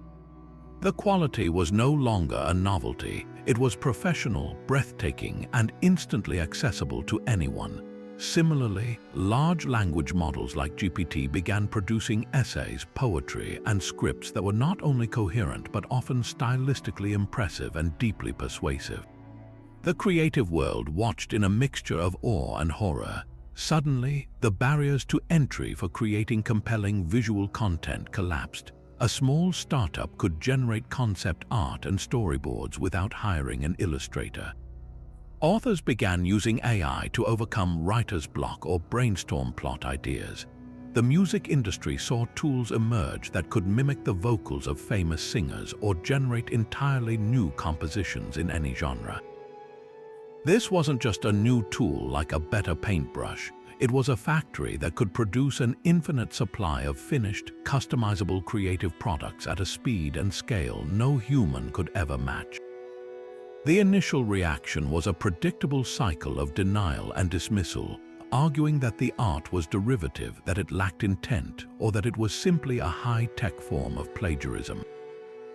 But as the outputs grew more sophisticated, these arguments began to feel less like solid critiques and more like desperate pleas. The debate has now fractured into a passionate and deeply uncomfortable cultural war. On one side are the optimists and opportunists who see AI as the greatest democratizing force in creative history, a tool that liberates artistry from technical skill and allows anyone to give form to the visions in their head. They argue it will push human artists to new heights, forcing them to focus on the things that truly matter: original ideas, emotional depth, and conceptual brilliance, while outsourcing the tedious execution to machines. On the other side are those who see an existential threat not just to jobs, but to the very value of human creativity. They worry about a world flooded with an endless, automated tide of good enough content, making it impossible for human artists to compete or earn a living. They fear the erosion of culture into a homogenized paste, remixing the past without ever generating anything genuinely new, and they dread the profound existential question: if a machine can create beauty, what does that say about the specialness of our own souls? This is not a distant future scenario. The impact is already being felt. Graphic designers are using AI to iterate on logos in minutes instead of days. Marketing agencies are using it to generate thousands of variations of ad copy. The film industry is grappling with how to use AI for everything from generating background extras to de-aging actors. The question is no longer if AI will impact creative jobs, but how deeply and how quickly. The prediction that creativity was a uniquely human sanctuary has been shattered. We are now left navigating a complex new landscape where the line between tool and collaborator is blurred, where the definition of art itself is up for debate, and where we must decide what value we place on human experience in a world where machines can mimic its outputs with unsettling perfection. So what's the common thread running through all of these spectacularly wrong predictions? Why do the smartest people in the room keep getting the future so completely backwards? It really boils down to a dangerous cocktail of three ingredients: overconfidence, short-sightedness, and a fundamental failure to grasp the power of human ingenuity. The overconfidence is perhaps the most glaring. Time and again, we see experts looking at the world as it is and simply assuming that's how it will always be. They mistake their own experience for eternal truth. The railroad barons couldn't imagine a future beyond their tracks, just as the radio executives couldn't conceive of a world where people would rather watch a screen than listen to a speaker. This isn't just a simple mistake, it's a profound failure of imagination, a belief that the present is the permanent peak of progress. It's the comforting illusion that we've already figured everything out. Then there's the short-sightedness, the tendency to judge a new technology or idea solely by its earliest, clumsiest iteration. They saw the first sputtering automobiles and dismissed them as noisy toys, ignoring their potential for improvement. They saw the first room-sized computers and declared they'd never have a place in the home, blind to the forces of miniaturization and innovation that would soon make them not just household items, but items we carry in our pockets. This is the trap of evaluating the seed without being able to envision the forest it might become. And finally, there's the consistent underestimation of two unstoppable forces: innovation and societal change. The experts of the past looked at the problems of their day and assumed they were permanent. They couldn't foresee the determined tinkerers, the visionary entrepreneurs, and the stubborn dreamers who would relentlessly chip away at those problems until they cracked them wide open. They also failed to predict how society itself would evolve, how new generations would embrace new ideas and use them in ways that were utterly unimaginable to the previous generation. They underestimated our innate desire for progress, for convenience, for connection, and for a better way of life. The grand lesson from all of this is a deeply humbling one. History has a wicked sense of humor, and it loves to humble the experts. It reminds us that the future is not a straight line drawn from the present. It's a wild, unpredictable, and messy explosion of unexpected discoveries, cultural shifts, and stubborn visionaries who refuse to listen to the word impossible. The most certain predictions are often the ones that age the worst, so the next time you hear a bold declaration about what the future will or won't hold, take it with a grain of salt. Whether it's about the future of AI, the fate of cryptocurrencies, or the potential for life on other planets, remember this parade of past blunders. The most valuable skill we can cultivate isn't certainty, but open-mindedness. The future doesn't belong to those who are sure of what's to come. It belongs to those who are ready to be surprised. We'd love to hear from you. What's your favorite historical prediction that turned out to be hilariously wrong? Share it in the comments below, And if you enjoyed this journey through history's greatest miscalculations, be sure to subscribe for more bizarre and fascinating stories from the past.